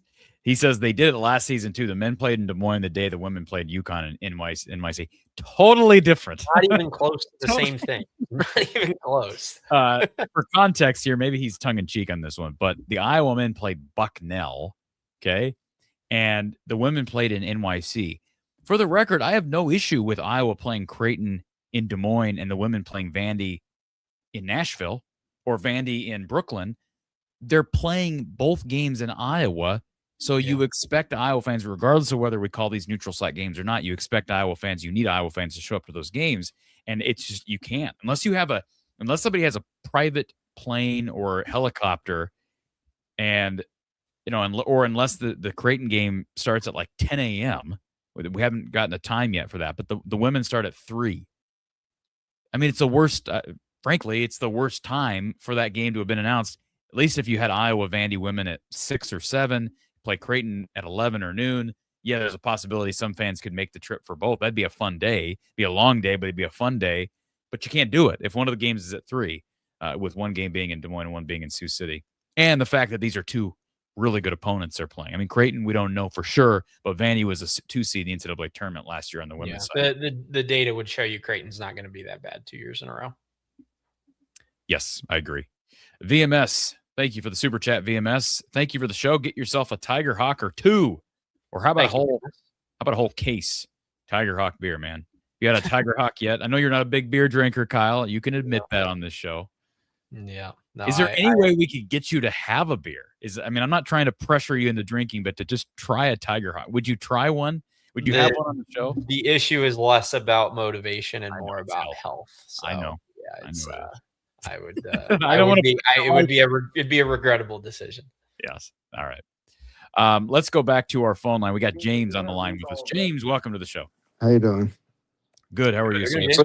First off, with the McKeever thing on the hedging part, I think it comes in advantage if you play Cam and him on the hedging part, because then he could hedge the top hip. So, like, let's say a guard's right-handed, right? He could overhedge to the right side, send him back middle. You have Cam there for the help. That's only if you have Cam there, right? You have Cam there for the help. If you have him hedge, he can't go past him, right? So if he hedges to the right hip and he's dribbling right, if he's right-handed, he dribbles right, he can't get past him, right? Because he's hedged right, so he's over pursuing it to the right, sending him back middle. And then you have Cam there who can slice it off, to help it a little bit. That's the only benefit with having Cam out there with him too, is you can send him back middle, right? And then he can he doesn't have to recover as fast because you have another guy there, if that makes sense. So he can get back to the spot. Yeah. I will not question anything Ben McCollum does, purely from a perspective of what you just explained, but also just McCollum knows basketball better for sure than I do. If I studied it for 20 more years, he would know basketball better than I do. So I think there's probably a way. I just think it's hard in general. I don't see a lot of examples at the college level or at the NBA level, certainly, of teams playing two bigs that can't shoot. Yeah. Are there any other examples of that? No, I agree with you, but it's more the fact of, like, obviously, one person you trust Ben McCollum, obviously. And if anybody I would trust him. But two, it's also, I do think, I agree with Kyle, where I think the rebounding part to him, like the Michigan game, you got to rebound it, right? Where that's kind of like in his head, where it's like sometimes you're going to need those matchups too, where you have two rebounders out there, right? And maybe not for a long stint, but you can play them a couple minutes. Hey, go give me a couple of rebounds offensively. And then maybe that gets you into a grind. Then you could take him out and you got a little bit more possessions out of it. And you got a little bit bigger of a lead, or you got the momentum back on your side, right? Because you got a couple more rebounds with that lineup in for a couple more minutes, if that makes sense, right? Or play them a couple minutes here, take them out, then play them a couple more spurts to try to just get that rebounding advantage back up, to try to get more possessions out of it, or to try to get more good looks out of it for kick out threes and stuff. Yeah, and Corey, I would bring this up too. It's more an NBA thing. I mean, you can correct me if I'm wrong about this. Like, I don't remember as much of it taking place in college games that I've watched, but, like, for example, right, you've had teams in the NBA with two guys that can't really shoot, or one guy that's post dominant and another that can't shoot on the floor together, where, they've had the big in the post or in a high pick and roll, and they've put the other guy at kind of the dunker spot for dump offs. Like, I could see that being okay. I don't think that Maniau and McKeever is going to be totally inept on offense, and I do think that gives you a interesting and unique lineup to throw out that, again, they just have not had this option in a long time, where if Ben just feels like a game is getting out of hand on the glass, he could just throw those two guys in and it probably will get under control fairly quickly. So I'm not saying that they're going to use it for long periods of time, but I don't think it's so ridiculous that they would throw those two out there for like 5 minutes a game. Yeah, I was thinking on high-low. I haven't watched McKeever at St. Mary's, so I don't know if he ever played the dunker spot, the high-low situation. He really used to play in there. I ever played that at St. Mary's, because I don't watch St. Mary's. I don't think I watched any St. Mary's, right? Even Cam would be fine there, yeah, right? But I don't know the style. Like, one of those two could probably play in there. I just haven't watched St. Mary's, so I don't know what he's good at, if that makes sense. Like, I haven't watched him the way I know he's good at pick and roll, but I don't know the whole in depth of like a high-low situation or this or that, what he's good at other than the pick and roll. But the one main point I wanted to get to was the one thing that kind of scares me is and I obviously don't want to ever wish an injury, and then you don't ever want to hope anybody gets injured, or not even hope anybody gets injured, but you don't want anybody to get injured ever. You know what I mean? Like, you just don't want injuries to happen. But I think we're one point guard injury away from being very scared. That's the thing of, like, you have Kale, you have Tyreek, but you really have nobody else who can put the ball on the ground. And the fact of, like, you have put the ball on the ground and get to the rack, but you have nobody who really you trust to put the ball on the ground and get something started offensively, right? Where it's like a Cooper or a Tate. I haven't really seen them do that, right? And, like, how do you stagger those minutes, right? Because you only have really 2 point guards right now. So how do you stagger those minutes, right? And they played Ben the whole time. And that's the guy who had the ball in his hand. Real quick, let me just interject. you can always talk injuries, and yes, Yeah. nobody wants to see him get injured. It's part of the game. But Coleman and Combs are both like Coleman is going to be the guy, right? As far as creating off the dribble, and Combs flashed last year. So depth wise overall at guard, I could see a concern. Like I see your comment here earlier, James. Yeah. But I mean, Combs, Coleman, Howard, Sage can play small. I mean, how many guys do we need back there? They need a shooter if they can get one still. I said that for earlier. sure. But I was going to say Howard can run the point. Yeah, and Corey, I was going to say like I was almost like because looking at this, right? At least, okay. Do we agree that it's Coleman, Combs, Sage, Koch, and McKeever? Is that starting five as of today? I'm not ready to say that, but sure. No. For the sake of this well, I discussion, mean, for the sake of the discussion, I think that's probably the most likely.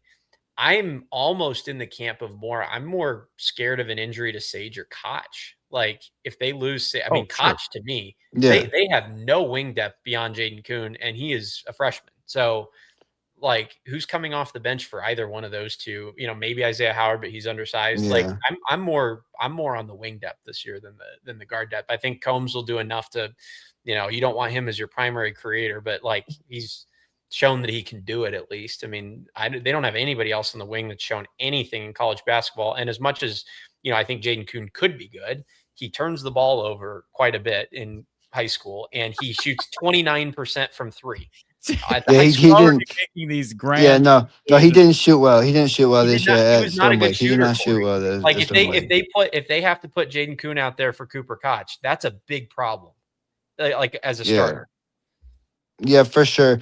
It's more my point more is it's gonna be interesting to see how Ben staggers it. What I mean by that is like if you start Tyreek and you start Kale. Let's say you put Manuel. Let's just say, for example, for this thing, if you put Manuel in, you're gonna stagger it. How does he stagger it? Like is it Kale that comes out first, or is it Tyreek that comes out first, right? And then you got what I'm saying. That's kind of my interesting part of like how do you stagger those minutes? Because at some point you're gonna have to stagger them, because they're gonna get tired, right? So you have to sit one out, but you probably want one ball handler out there between the two guys. What did Combs play last year for minutes, Corey? I had his stats up here a second ago. Let me pull them back up. Cale Combs stats. Great question. I'm guessing somewhere in the range of like 20 to 25. Let's see here. Minutes. 26. Okay. That's more. I was going to say he played decent minutes. He didn't play crazy minutes, but he played decent minutes last year. Which was double what he played at Drake the year prior. Yeah. I'm just saying, remember Cale Combs made a couple of big plays late in games. Yeah, he made a couple of big shots too. Made a couple of big shots too. He made a shot against Nebraska, and then he had some drives where he made some floaters and stuff. Difficult shots, breaking guys down off the dribble. Yeah, didn't you have 6 assists against Florida too? Yeah, he had some good passes in that game as well to take. Yeah.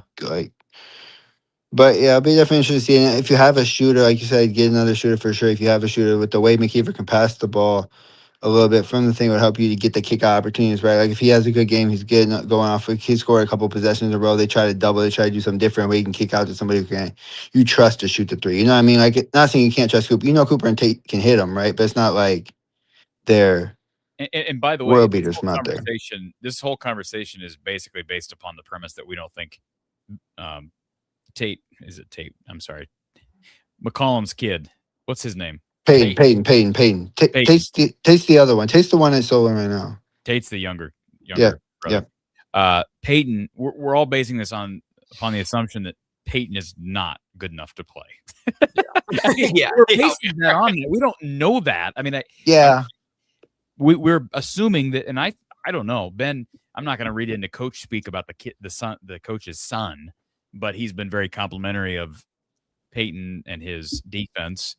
And he redshirted last year. Now maybe he won't play again this year, but he also has 4 years of eligibility remaining. Yeah. One more question before I get off. And one thing we haven't talked about, and how does he kind of fit into this mold is Trey, right? Trey didn't play at all last year. Obviously, he enrolled. 2, also got a question. Is 5x5, 5 for 5, is that age-based and because like he's only 17, so it's not age based. I thought it was 18 to 23 age based as well for the 5x5. The 5 for 5. Who? I'm Trey, sorry. 17?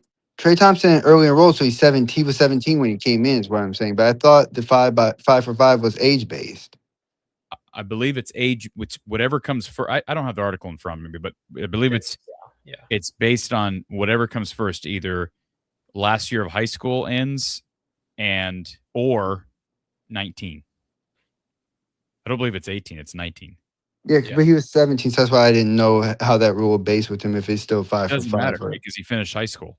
Okay. I didn't know how that Started. worked. My understanding is the clock started when he finished high school. Okay, my bad. I just didn't know how that worked. I didn't know if it was. I don't believe it restarts now simply because he's not yet 19. No, I thought it was 18 to 23. I thought it was 18 to 23, where like you only get 5 years from 18 to 23 is how I thought it was. That's what I thought it was. There's no way that they would, based on that rule, then grant somebody 6 years that's started at 17, because then that's another loophole. Yeah, I didn't know. That's what I thought I heard, but I never really read it, so that's what I thought they said though. But no, I just wanted to know how he kind of plays into this whole thing of like he didn't play last year. Obviously, he was 17 coming in, right? So he was supposed to be in high school senior last year, right? And didn't play. But how does he kind of play into this role, right? He's what, 6'8", 6'9"? Yep. Right. So how does he kind of fit into this role? It's a great question. In fact, that was a comment here earlier from Subhawk on X, so we are simulcasting on Twitter today. He said, would love to hear any updates on Trey Thompson and how his game and defense is progressing. I don't have an update for you as far as what he looks like this summer. We have not had availability to be able to watch. We got like 10 minutes of off-season availability. I think it was after media day last year, and got to watch Trey Thompson, and I thought he really flashed that day. But yeah, I mean, I think in general, it's about his body and it's about defense.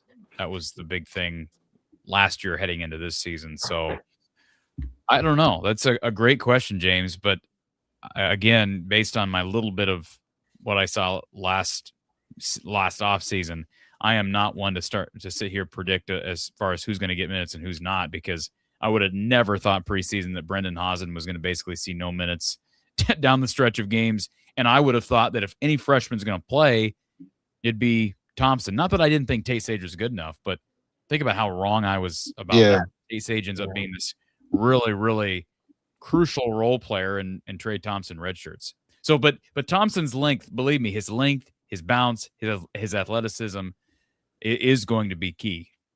For sure. And I think his style is obviously way different than a 6'8", 6'9" Cam Mannion, right? Just the way he plays, just the style he plays on the offensive side of the ball is a little bit different than that. So it kind of does give you another different look at the same height, but a different look, if that makes sense, which helps you a little bit, right? And I don't know how well he shoots it and protected, but like it still gives you a different look, just so it's like his physicality and how he kind of plays in the aspect of offensively. But that's a good thing. But I'll let you guys get to the next call, and I just was more interested in the Trey part and how you kind of thought the guards would stagger their minutes. But I'll let you guys go, and thank you for the show. Thanks, James. Yeah. Well, there was a comment there that you had up on the screen not too long ago, Corey, about Coleman maybe not even starting. I mean, I don't know how that works practically in terms of like you need 80 backcourt minutes. Like, if you're not giving Coleman 25 to 28 at least, I don't know how this, how do you get to 80 minutes in this backcourt? Like if you start with Coleman and Combs, you give them 28 each, that gets you to 56. You still got, and maybe Sage takes some minutes or Howard takes some minutes, but like you got another like 24 minutes to fill there in the backcourt. So there's just I just don't see that, as much as it'd be nice to have more depth pieces and be able to kind of rotate them in and out like that. I think this is more accurate in terms of Combs.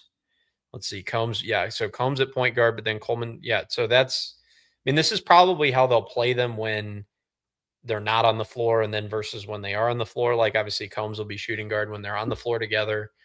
And then when he's not on the floor, Combs will move to point, Sage will move to shooting guard.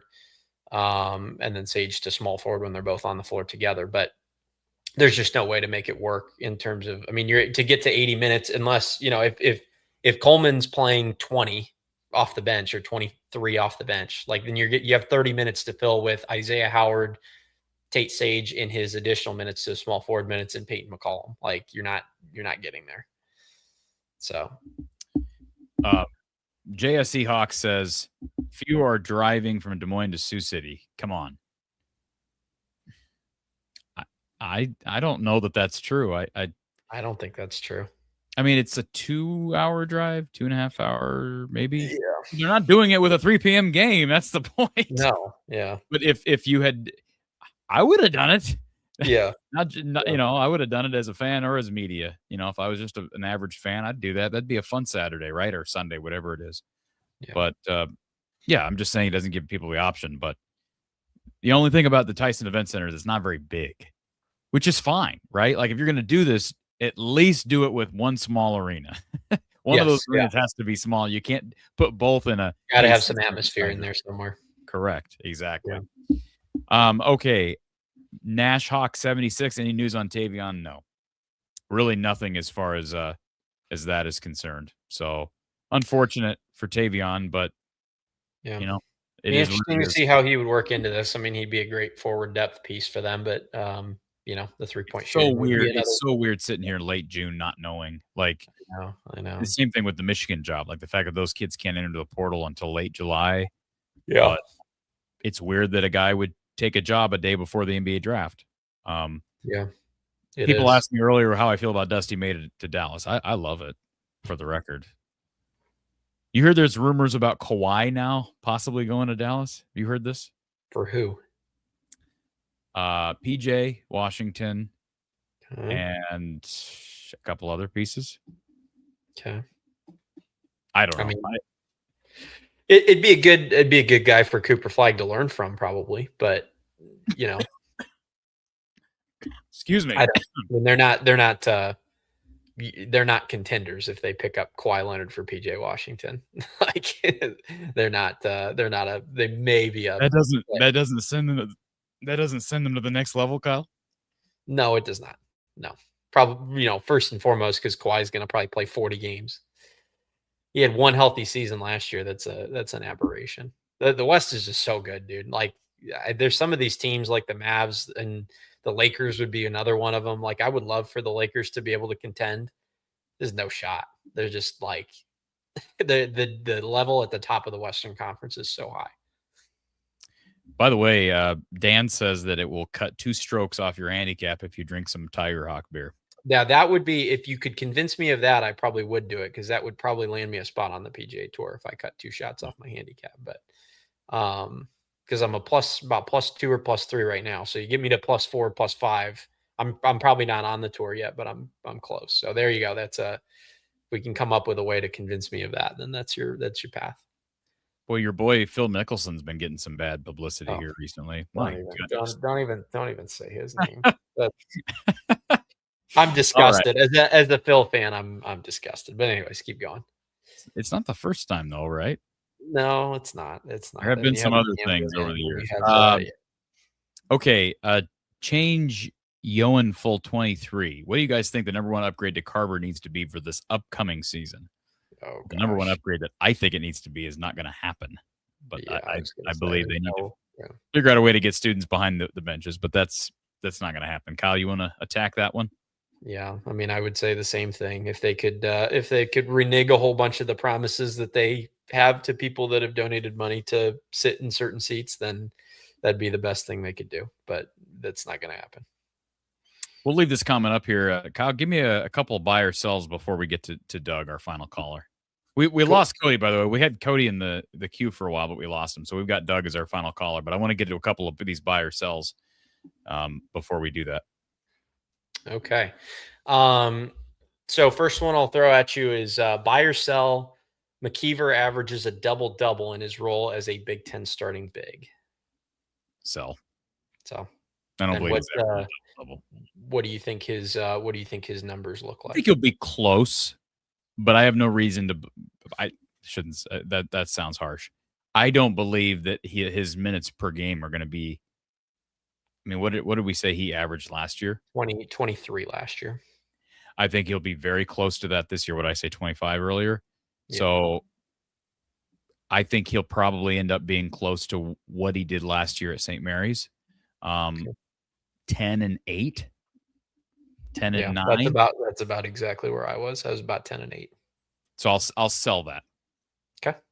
Sell it. Cool. All right, next one, buy or sell. Tate Sage doubles his scoring average as he takes a step towards potential all Big Ten honors that may be waiting in his upperclassman years. Doubles his scoring output. He was 6.1 last year, so 12. Take Sage to score 12 a game. I'll buy that. Okay, I will also buy that. I think he's about 13 or 14 a game. And what we said earlier is absolutely true. There's a big void left of scoring as it relates to Bennett Sturt's leaving. Yeah. That's about 15, 20 points available for grabs. So it's not just development, the development of Tate Sage. It's also need. Yeah. And volume that's going to be available. Okay. So Corey's buying a big step forward. And do you buy the second part of that he may be headed for an all Big Ten honoration or honoree at some point in his career? If he doesn't, then he did not meet expectations that he set with his freshman year. The freshman year he had, in my opinion, is one that you would indicative of an all Big Ten of a all Big Ten career. Yep. Okay. So you are buying the second half. I'll buy both. Okay. Awesome. Okay. Buy or sell. Cooper Koch's hot shooting continues as he finishes top 3 in the conference in 3-point field goals made. And for context, Cooper Koch made 66 triples in 2025, and the threshold, it depends year in, year out, but getting top 3, he has to get to about 100 threes for the season, or about 3 per game. And more context for you for last year. Now, last year was a extremely hot 3-point season for the conference. Price Samford led the conference with 130 threes at 3.7 a game. Lamar Wilkerson had 3.3 a game. Koch had 2.0 a game. So he needs to likely get around 8 attempts, and he needs to make about 3 of those 8 attempts a game to get to that 100 magic number. I'll buy that. And that's actually, or excuse me, I'll sell that. And the reason I'm selling it is I think it's actually a compliment to Koch. I think his game's going to evolve, and although they need his 3-point shooting desperately, I think his game, it's hard for me to envision where the volume is going to come from behind the 3-point arc, but I was pleasantly surprised with his ability to adjust and, play to the style that had, he's a guy he was the only holdover from the Fran McCaffrey era, and he's coming into a totally different system. And I thought in general it was seamless as far as his offensive transition. Credit to the staff, credit to him. But I just would be very surprised if we go into year 3 of his college career and we don't start seeing more of his well-rounded offensive game, which I don't think translates to 8 3-point attempts a game. Okay. My 2 cents. That's a hard one though. I'm gonna buy it. Okay. And the reason I'm gonna buy it is because, like you're saying, I think 3-point volume has to come from somewhere. So I don't know who else on that roster besides Coleman. I think Sage will take a couple. Combs might take a couple. That they're going to be hard pressed to get to 23-point attempts a game unless he gets to 8. So I think the volume is there. And I'm also going to say that a lot of the paint scoring and paint touches are between Manyow and McKeever. I think a lot of the pick and roll stuff with Tyreek Coleman will create paint points. And so I think their need will be more at the 3-point line than it will be in the paint. So I'm going to take him to hit about 100 threes and crack the top 3. I'm not going to take him to win the Big Ten's 3-point contest, basically, but I'll take him to make about 100 and come in like 3rd. Good stuff. Let's bring Doug into the mix. Doug calling in from Central Iowa. Doug. How's your guys' doing, summer? Doug? I'm doing okay. It's a lot up and downs. Just learned you guys had this show and we're talking about Hawkeye basketball. And it's probably one of my most favorite things. So I'm going to talk about it for a couple minutes, even if that annoys some other people. But I agree with most of the comments. And I think there's a lot of question marks for next year. But that's what makes it kind of exciting because you're kind of projecting some of these guys of where they might do. and it really is on them if they make the improvement. I think, I've told a lot of people how much I really like Tate, and if he averages 12 points a game, that'd be awesome. Right now, I don't know who they at least need 2 or 3 guys that are double-digit scorers, and I don't know who those 2 or 3 guys are. I think this would be a gutsy team, but we also have to remember this is still a pretty young team. I mean, there's a lot of eligibility. I'm not saying I want to look to year 3, but Cam and Kale are the only 2 that are leaving, right? Well, that don't have that can't stay. I mean, we don't know who's leaving ever, but wait, time out. You missed the first part of the show, but what do you mean Cam and Kale are leaving? They're out of eligibility next year, like after next season. Not with the new rule. Not with the new rule. Oh, I really don't know what I'm talking about. So everyone can return next year? That was my understanding, was they were both seniors, not super seniors. Wow. Yeah, no, I really am looking forward to year 3. No. Well, but like I said earlier, you must have missed what I said earlier. Yes. You're a call with Dan. You're either guys are gonna phase out because they're not good enough, or they're gonna develop exponentially, or they're going to transfer out and play somewhere else for their final year of eligibility. But no, they were 2023 kids, so do the math. They played 1 year, both of those kids, Cam and Kale played 1 year. You're right. I'm wrong. Iowa. No, I just hopped on the show about 20 minutes ago, so I have no idea what you got. Sorry for wasting time. Now Doug's even more excited for Hawkeye. Were you drinking Tiger Hawk? No. Are you sure? No, I haven't been drinking today. I have other issues today, but it's good. No, I'm glad you guys are talking about Hawkeye basketball, and I'm looking forward to it. Again, I don't want to repeat stuff. Obviously, I don't know what you guys have talked about already, but I'm looking forward to this team. One of the things you talked about was 3-point shooting. You talked about volume. I always looked at it, and I'm not an analytics guy, as a lot of you guys know. If you make 10 threes, that's usually like the threshold, I think, of having a good mark, 10 threes a game. And who are the guys that will make the 10 threes? You said three a game from Cooper, 2 a game from Tate. Where do those 10 threes come from? Because that usually is. I think. Can I just comment on that real quick? Because you're bringing it up. So say you get 3 from Coop, you get 2 from Tate. I was gonna say they're not making 10 threes a game this year. No, listen, just listen. Well, no, I don't think so either. But if you get there, how do they get there? 3 from Coop, 2 from Sage. 2 from Could Coleman, you get probably 2 from Howard? Could Howard turn into a good enough 3-point shooter that he gives you 2 a game? Because right there, you're at 7, right? Does Urok give you? Is Urok going to be a minutes guy? Like, is he going to play minutes? Because if he plays minutes, could he give you 1 a game? Does Coleman give you? Can Coleman give you 1 or 2 a game? Coleman shot 42% from 3 last year on 2.5 attempts. So if he gets 5 attempts, he should make 2 of them. I don't think. Yeah, there you go. So boom. He's a downhill guy, but he can shoot the 3. My next question, and I don't want to keep going over some of the same things you guys probably already went over. I'm on the label now. You guys talked a little bit about you talked about starters. Do you guys have you put a rotation or talked about who gets minutes and who doesn't get minutes or any of that stuff? Mainly in the realm of Manyao versus McKeever. So the 5 position, but not really any. Because I mean, we haven't talked minutes distribution yet. No. Okay. I mean, I agreed with a lot of people with the backcourt. I just don't know where the depth is in the backcourt. And I guess you might have already went over this, Corey. Are they still actively trying to get another backcourt guy, or you have any clue? I don't know what they're trying to get. Honestly, he hasn't said he's done recruiting, though, has he? No, because first of all, you're never done recruiting. Second of all, you have guys at Michigan. They're going to be available in 3 weeks. So now is Iowa going to be able to afford somebody that enters the portal? Probably not. How many teams, Corey, do you think have 2 roster spots left at this point? That's a good question. Quite a few.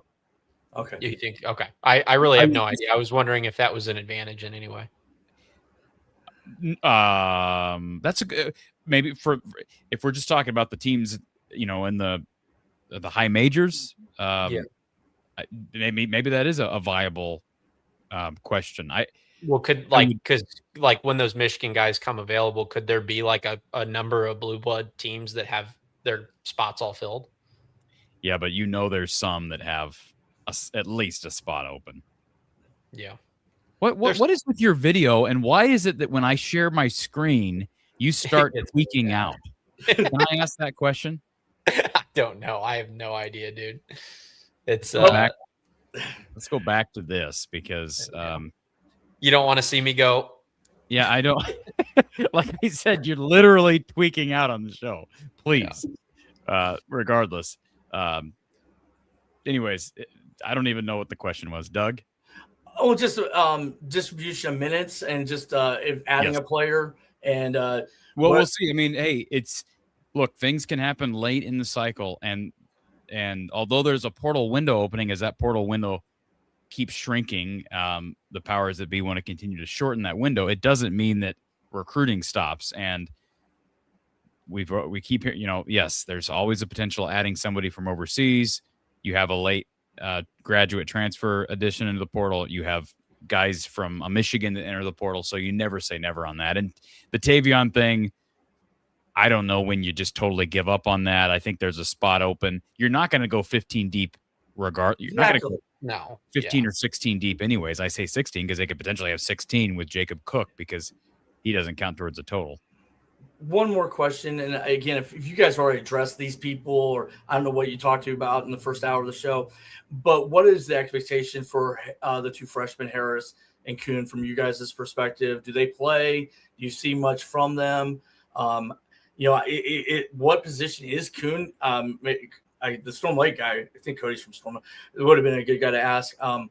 What can we expect from those two? How could they help the team, or will they even help the team this year? And that's where I'll say bye. Thank you all. Thanks, Doug. Yeah, I mean, I think they have to play at some point, don't they? I mean, I think both of them probably. Well, I said that about Trey Thompson last year. So once bitten, twice as shy. I'm going to be hesitant to jump on. I think, first of all, I think Ethan Harris is going to play right away. Yeah. I have more of a question on Jaden Kuhn, but he was also a highly touted kid, but Trey Thompson was too. You know what I'm saying? Like I just 1 year with what happened with Haas and with what happened with Thompson, I have no idea. Frankly, I have no idea. Ben does things differently, and you can't argue with the results from year one. So my guess is they'll both play. Because their red shirts are gone anyways. So if you can play a kid, when I say they're both going to play, I don't know that means they're going to be playing regular minutes into Big Ten play.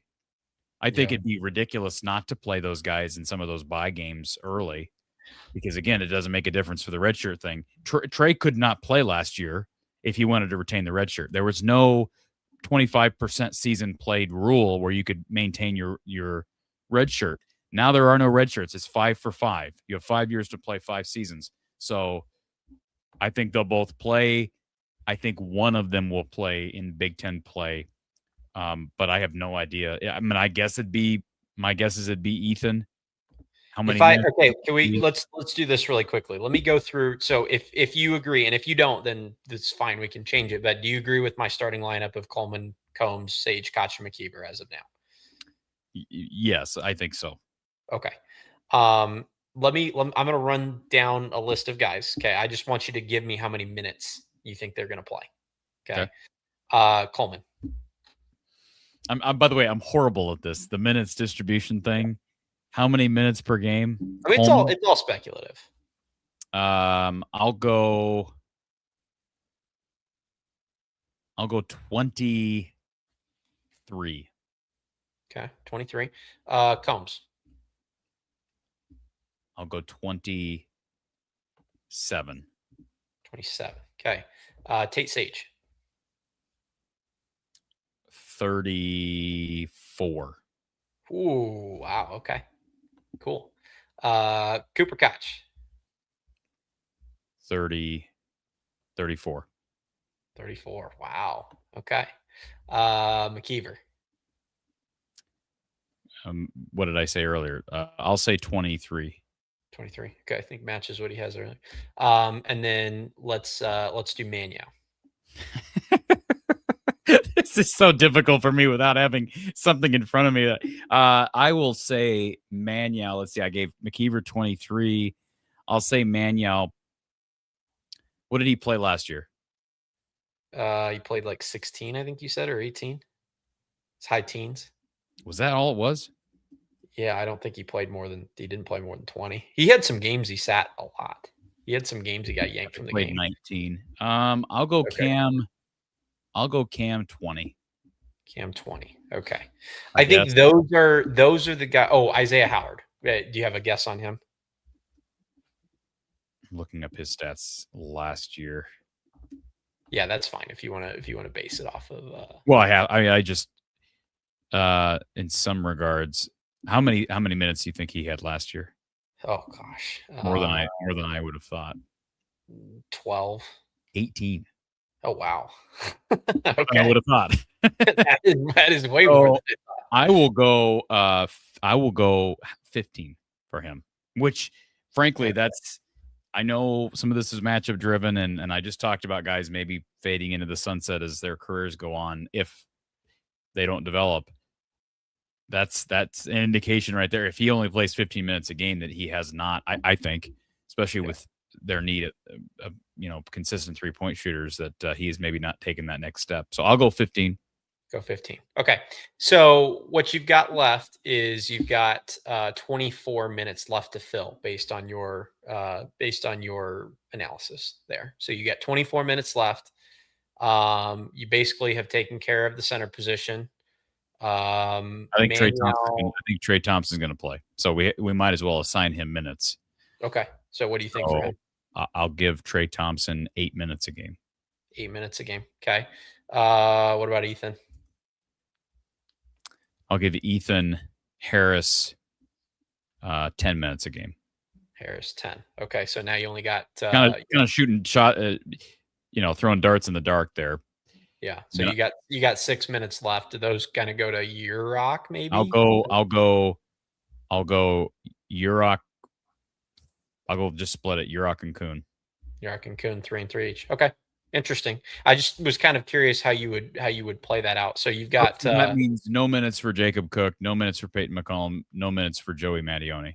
Yes. Yep. So you've got 23 for Coleman, 27 for Combs, 34 for Sage and Koch, 23 for McKeever, 20 for Manuel, 15 for Howard, 10 for Ethan Harris, 8 for Thompson, and then 3 each Kuhn and Urok. Nick Slick says Trey is going to be playing way more than 8 minutes. LOL. Okay. I tend to I don't know about way more. I think he definitely gets double digit minutes. Well, I had an 8, so if he gets 10, that's double digit. He at least gets. I mean, if I had to throw a number, I'd probably throw 12. The only reason I would say that is I think 34 is high for both Sage and Koch. What is Nick implying here when he says way more minutes than 8? Is he implying 15 or 20? This is an interesting. Interesting comment. Like, I see a couple of people chiming in on this. Keegan says Trey will be one of their best players, probably. He's not playing. Yeah. Dan says he could get to 20 to 25 minutes if he hits the potential teams thought he could. Well, obviously, if he hits potential, but these comments, I just don't know. I'm a big evidence guy, and I just. Yeah. Well, you know who else is a big evidence guy? Ben McCollum. Like, Ben McCollum's an evidence guy. And by the way, playing 34 minutes for Ben McCollum means you did not get your butt snatched for 2 early turnovers. Like, he does that. Where you were just poor guys. Like, a big part of this comment right here, Trey is going to be playing way more than 8 minutes. Where do those minutes come from? So I just gave him 8 minutes, partially based on all the guys that we know are going to play. Yeah. Who did I overrate as far as minutes? Well, I think the argument would be Sage and Koch at like 31 or 32. Okay. So say we dock 3 minutes off of both those guys from 34 to 31. So that's 6 extra minutes. Okay. So give Trey 14 minutes instead of 8 minutes. Would I be shocked if that happens? No. What I think the people that are commenting this are more exercised about is the fact that you had Ethan Harris at more minutes than Thompson. I think that's more the debate. I like I said, I'm throwing darts in the dark. I thought Trey was going to play last year. Yeah. I mean, Ethan could come in here this year and not play in year one, even without the redshirt rule in place anymore. He may not play in year one. I don't remember the last time where I was as confident in a guy playing his true freshman year as I was with Trey Thompson playing, and the fact that he didn't, just it makes you kind of question your own ability to evaluate. But again, we get such a small. I mean, hype aside, Ben doesn't care about hype. He's seeing what you just talked about, the evidence on the court, and we get such a small window. Even the media gets such a small window into what those practices look like. Yeah. Yeah. Okay. I mean, that's an interesting experiment to run. I think you were mostly on, except for maybe Sage and Koch. I would have done 30. And I could, by the way, I felt a little weird giving Harris more minutes than Trey. Yeah. I did. I mean, 10-8, but again, so like put your pitchforks down, everyone. With all the other minutes the way they are, the way that I just formatted them, I could also see if there were 18 minutes to go between Harris and Thompson, I could see it going any way. Like those 18 minutes could be distributed anyway. With the exception being, I don't think, barring injury, Thompson's not going to sit another year. But could I see Thompson logging 18 minutes if he's really good and Harris not playing? Sure. Yeah. I could see a 15-3 split. I could see a 12-6. I mean, that's my point. I just think it's hard to predict. But I've never seen those guys in Hawkeye uniforms in a live game. The thing that I think will be more interesting, I mean, obviously the averages are indicative of how the season's played out, but there will be games, because it happened last year where Koch got in foul trouble. And if you're allocating 31 to 34 minutes to Cooper Koch and he gets in foul trouble, then, say 31 gets cut to 15, because that can happen. If that does happen and you freed up 16 more minutes and Thompson and Harris already have 14 and 10, then where, do you end up with, maybe you end up with games individually where Thompson gets 20, 25 minutes. Maybe you end up with Ethan Harris playing 15 minutes in a Big Ten game. I think that's plausible.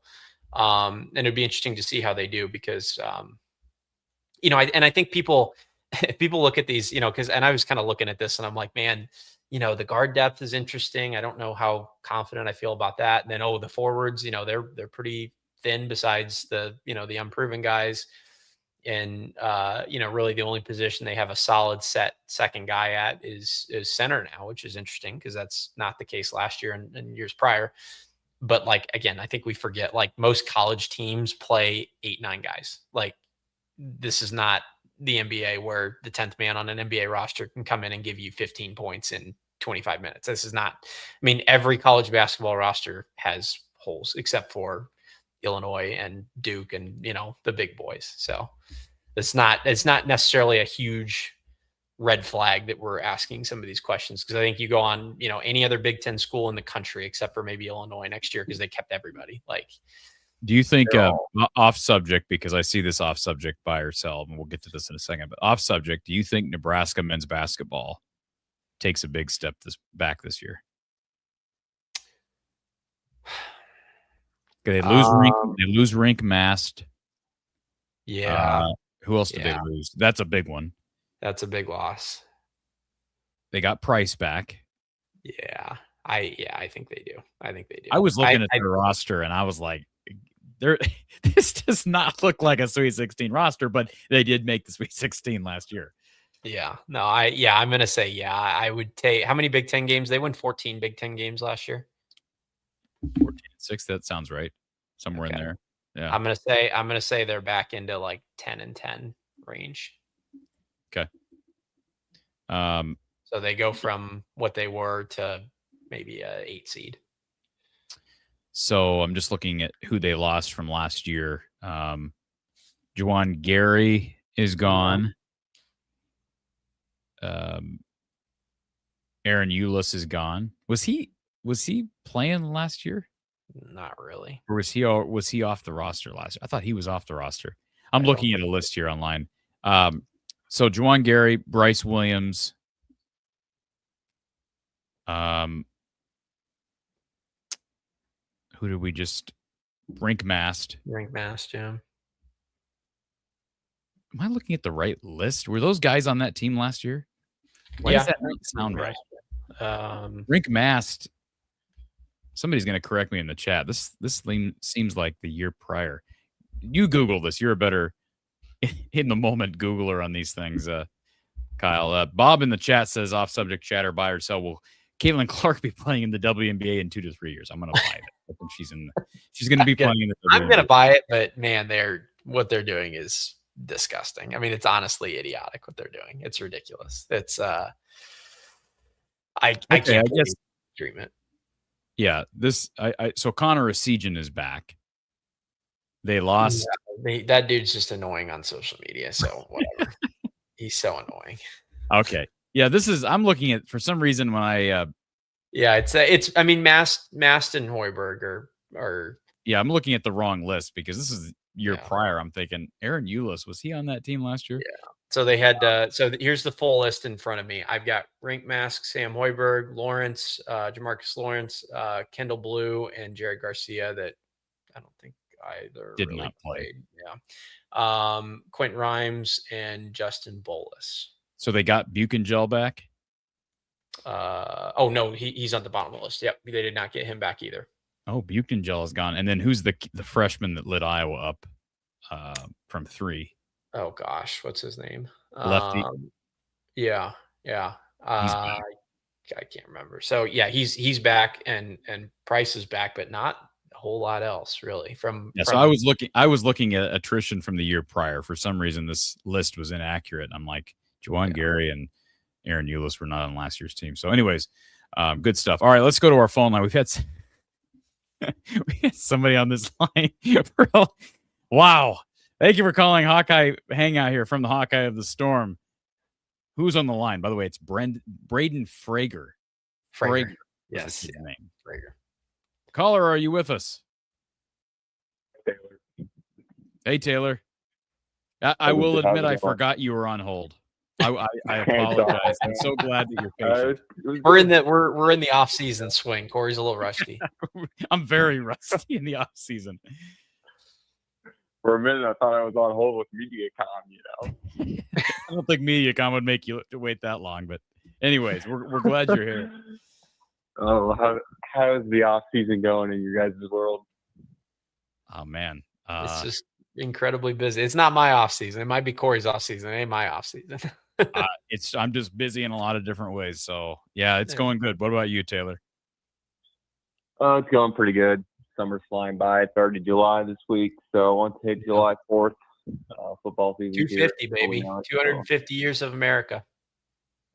That's right. I got a question for Kyle. So Iowa's scheduling all these non-time games. They're going to get Iowa State at home.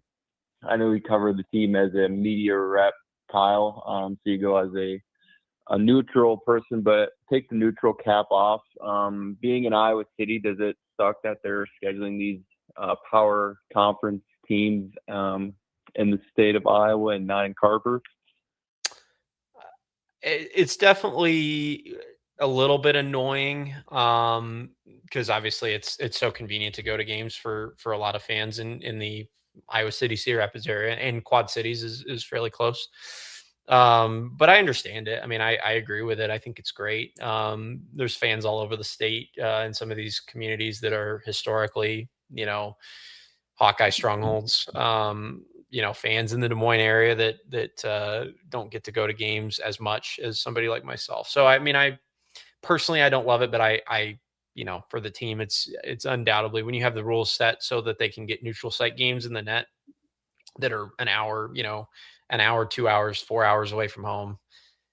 You have to do it. I mean, I think you'd be almost dumb not to. So personally, it's a little bit annoying, but I understand it. I think I might have been on hold when you guys were discussing it, but can they play teams like in Cedar Rapids, like at Alliant Powerhouse, or is that too close? Technically, they can as long as somebody else manages it and it's not under the purview of the Iowa Athletic Department. Again, at what point, if you're a visiting team, do you say no? We're not doing that. Yeah. I mean, I'm surprised they do it in Des Moines, like Alabama. I'm surprised. Des Moines close enough. It's not. But again, Iowa's going there next year. What I don't understand is Virginia Tech, unless they're going to somewhere in the Blacksburg vicinity next year, why Virginia Tech would ever do that. So I guess if crazy on their behalf. If you're going to go to do something similar down there, then hey, like I said earlier, all these different venues are open. They could play They could play in Dubuque. Does Dubuque have some? Wouldn't that be a cool venue? I mean, that's a good part of the state. A lot of Hawkeye fans in the Dubuque area. Yeah. Does Dubuque have an arena up there? What is the capacity of Alliant? Powerhouse? I have no clue. It's not very big. It's as big or not, if not bigger than the one they're playing at in Sioux City. What's it says 9,000 is what Google says. But that's probably not for basketball. That's probably like concert. Oh yeah, gotcha. Yeah, you're probably right. Yeah, so probably 6 or something. And that's why. So I'm guessing it's very similar to the Tyson Event Center where they're playing this year. Yeah. So definitely. Yep. Question on I guess not really a question, but thoughts on the new floor. New court. Boring. Yeah, there's just nothing to it, dude. I mean, I have no issue with it, but what I don't understand is why. I guess it's just they have an obligation to do it, but why was the social media team hyping it up like it was something really I don't really know what it is other than just what's changed. A new floor. It's just a new floor. It's just new wood. Yeah. It's the fact that it is the Elite 8 wood. That's the okay. Whatever. But I was disappointed by that too. I would have I saw some of those designs with the retro hawk on it, Corey. That would have been pretty cool, wouldn't it? You don't like the retro hawk? I love the retro flying hawk. I think that would have been awesome. I would have loved that. But it's branding, man. They weren't gonna. I was gonna say, would that brand go through with the Tiger Hawk being developed? Oh, that's what I say. I don't think they could. Yeah. What I mean, is it impossible for them to have a secondary court because you saw some of these like NBA Cup courts? I know that's the NBA, not college. They have a lot more money, but like, could they have had like a backup floor? I don't know. That would have been something. It's just annoying that it's so plain. Like it is very, very plain. You know what? Now, I think the black will look cool if they do like a blackout or especially like a gold out. The contrast will look cool, but like, no, I'll tell you what they should do. What? They should start scheduling some of those small exhibitions, or not exhibitions, but you can do the exhibitions. Start scheduling some of those small mid majors or low majors at Extreme Arena and do that design on a court there. Yeah, there you go. There's a good make that the Extreme Arena court and just see how it goes over. It doesn't have to be a permanent thing. Okay. Even though, and again, call it a home game. It's because it is a home game. It's not a neutral game. It could technically be a neutral. It's not owned by the university. But you're not. Why? What doesn't do you any good to play a neutral game against the Citadel? No, also, if you've been inside Extreme Arena, the gold and black chairs, would look pretty cool too. Yeah, with a colorful court. So yeah, I think so too. Yeah, that's cool. I wish they would have changed the paint, like the actual paint itself, and not be black. Like go back to like the gold back in the day. That'd have been changed up a little bit. Yeah. Everything's about branding now. I mean, I think about the Tiger Hawk on the water tower, the Tiger Hawk on the field. It's all black. They're all black Tiger Hawks. Not that the black background with the gold Tiger Hawk doesn't still work, but yeah, it's different than it used to be. But they think they're just trying to stay. My guess is there's an initiative to stay uniform. Speaking of that water tower is getting demolished. Is it? They want a Kinnick. Why? Street. Why? It's in the way from the hospital. News article was out on it. It's in the way of the hospital? Yep. The KCRG put a news article out on it this like past they can't week. land the helicopters or what? How is it in the way of the hospital? Are they building an addition over there? I don't know. And it's been a heated topic on X this past week. You have to look into it. KCRG had the news article, I think. That's how disconnected I am with social media in the off season. Yeah, I was gonna say I guess I need to spend more time on good old X. This has been for me, this has been the least amount of time I've spent on X since the show launched in any off season. Like I've spent less, and that's in spite of the fact that the portal and all this stuff is rampant. But once the portal on this, it's almost like you need a somewhat of a break from that stuff. Oh yeah, I can't live on that stuff. But see, but once we hit August and September, you're going to be so back. You're going to be head over heels. Not August and September. In October, yes, but not. You won't be back in August, September. I will be not even in Iowa City for half of August and September. But you'll still be invested. You think I'm going to check Iowa Sports X while I'm in Northern Ireland? Okay, September. Can we just say September? Maybe it depends on my job, but maybe. Okay. All right, whatever. All right, Taylor. Anything else? Just want to hear your thoughts on the Mavs. Your Mavs with firing Dusty May, and I'll hang up. Yeah, Dusty May. I mean, good hire. Kyle, I'll throw it to you. I mean, I think most people that follow me know that I like Dusty May. I didn't quite like him last year as the coach of a rival program in the conference, but I think his track record speaks for itself. I think he wanted to get out of the college game for obvious reasons, and I love the Morez Johnson draftee, that selection, and I think he'll be a player's coach. I know that there's some examples of coaches trying to make that transition that fail. John Beeline is one. Fred Hoiberg's another. Yeah. I don't know that you can make any draw any hard and fast conclusions based on that evidence. Yeah. I mean, I certainly like him, and his credentials speak for themselves. I think if you're going to jump ship, you're going to jump ship after a national championship. I mean, it's kind of hard to have your stock any higher than that in terms of, getting NBA offers. I just don't know,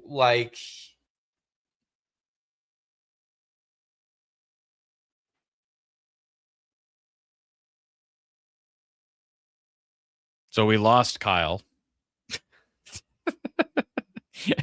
Kyle was in the middle of trying to give us his reaction to the Dusty May hire, and he just bowed out. So he's muted. I guess is what happened. Kyle, do we have you back? Let's see. Yes, I can hear you. You hear me? You can hear me now? Okay. The mic's going. Maybe it's causing the problems. Okay. So yes, I mean, I don't think there's any reason on the outside to not like the move. I just think that the evidence that people can go from college basketball to the pros and have evidence is very limited, or to have success is very limited. Billy Donovan is obviously the example people like to bring up. Yeah, but how successful has Billy Donovan really been? I mean, well, he's stuck. There's stuck. guys that, but do you I mean, when you have Cooper Flag in your organization, do you want guys to just stick, or do you want the only guy that I would say you could say yes, Brad Stevens was Brad Stevens. Brad Stevens was a great hire. There are other guys in terms of older guys that have done it. Chuck Daly was a guy that did it, that went and I don't know that he was ever head coach at the college level, but maybe he was an assistant at Duke. And then Larry Brown was the other one. But yeah, I mean, I don't see any reason not to like it. I just, we'll see. You know who I think will be the next one to do it? Who? Maybe not the next one, but he'll be another young guy that does it, is Chris Collins. Yes. And obviously there's a connection with his dad and the success he had, but I just think I just think a lot of those younger guys, and they're looking at quality of life moving forward. Well, yes, and I think like if you're gonna do it, like some of those guys that we named that tried it and failed, like they tried it after long college careers and then went. If you're gonna do it, make the transition early. Be a great coach, get steeped in the NBA stuff, and then go from there. I mean, the Mavs have a future with Cooper. I mean, he's going to turn into, I don't know if he'll be a transcendent player, but he'll be a top 5 NBA player at some point, to me at least. So It doesn't undo the Luka trade. It doesn't undo it. Just FYI. It doesn't, but it does not.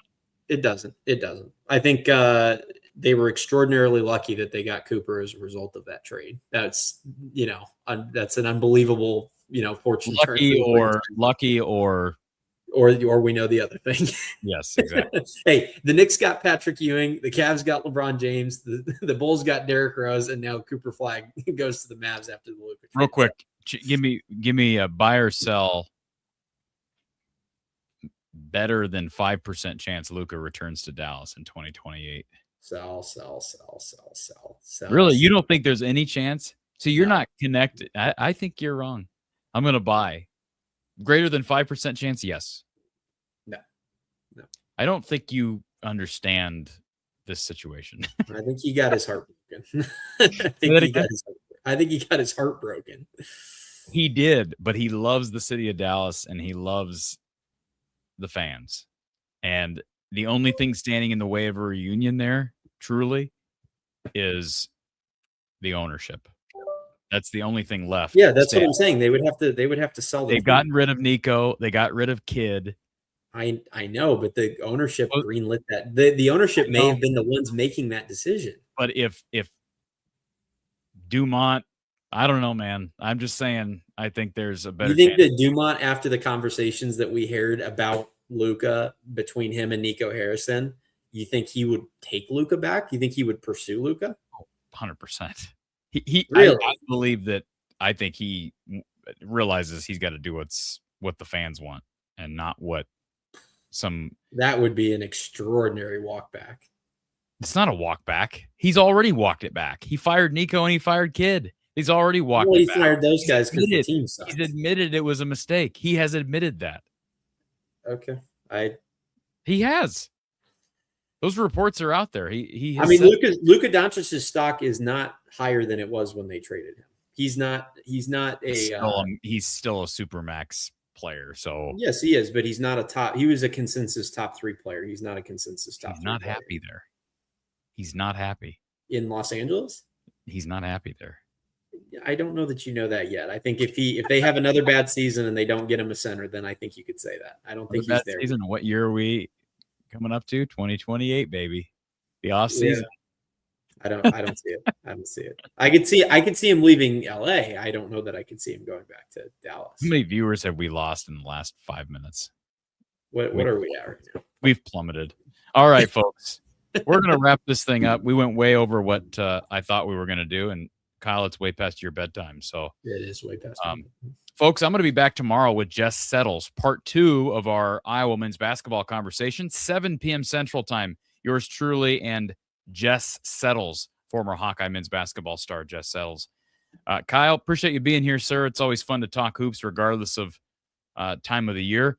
And I know I'm sure the next time we get on here formally and talk Hawkeye athletics, it'll be about football. So appreciate your time over the last 2.5 hours talking about Iowa basketball. Absolutely. Always good fun. Off season's a good break from it all, as you pointed out, but I'm excited to see this start to unfold with McCollum. He's going to be, I think if he's in for the run everyone thinks he's in for, then these next couple of years with all these guys with eligibility is going to be a lot of fun. So looking forward to it. Absolutely. Good times ahead, folks. Please subscribe, hit the like button if you've not already done so. Give us a 5-star review on your favorite podcast platforms. Make sure you've got notifications turned on your YouTube app. We'll see you tomorrow night with Jess Settles. Have a great one.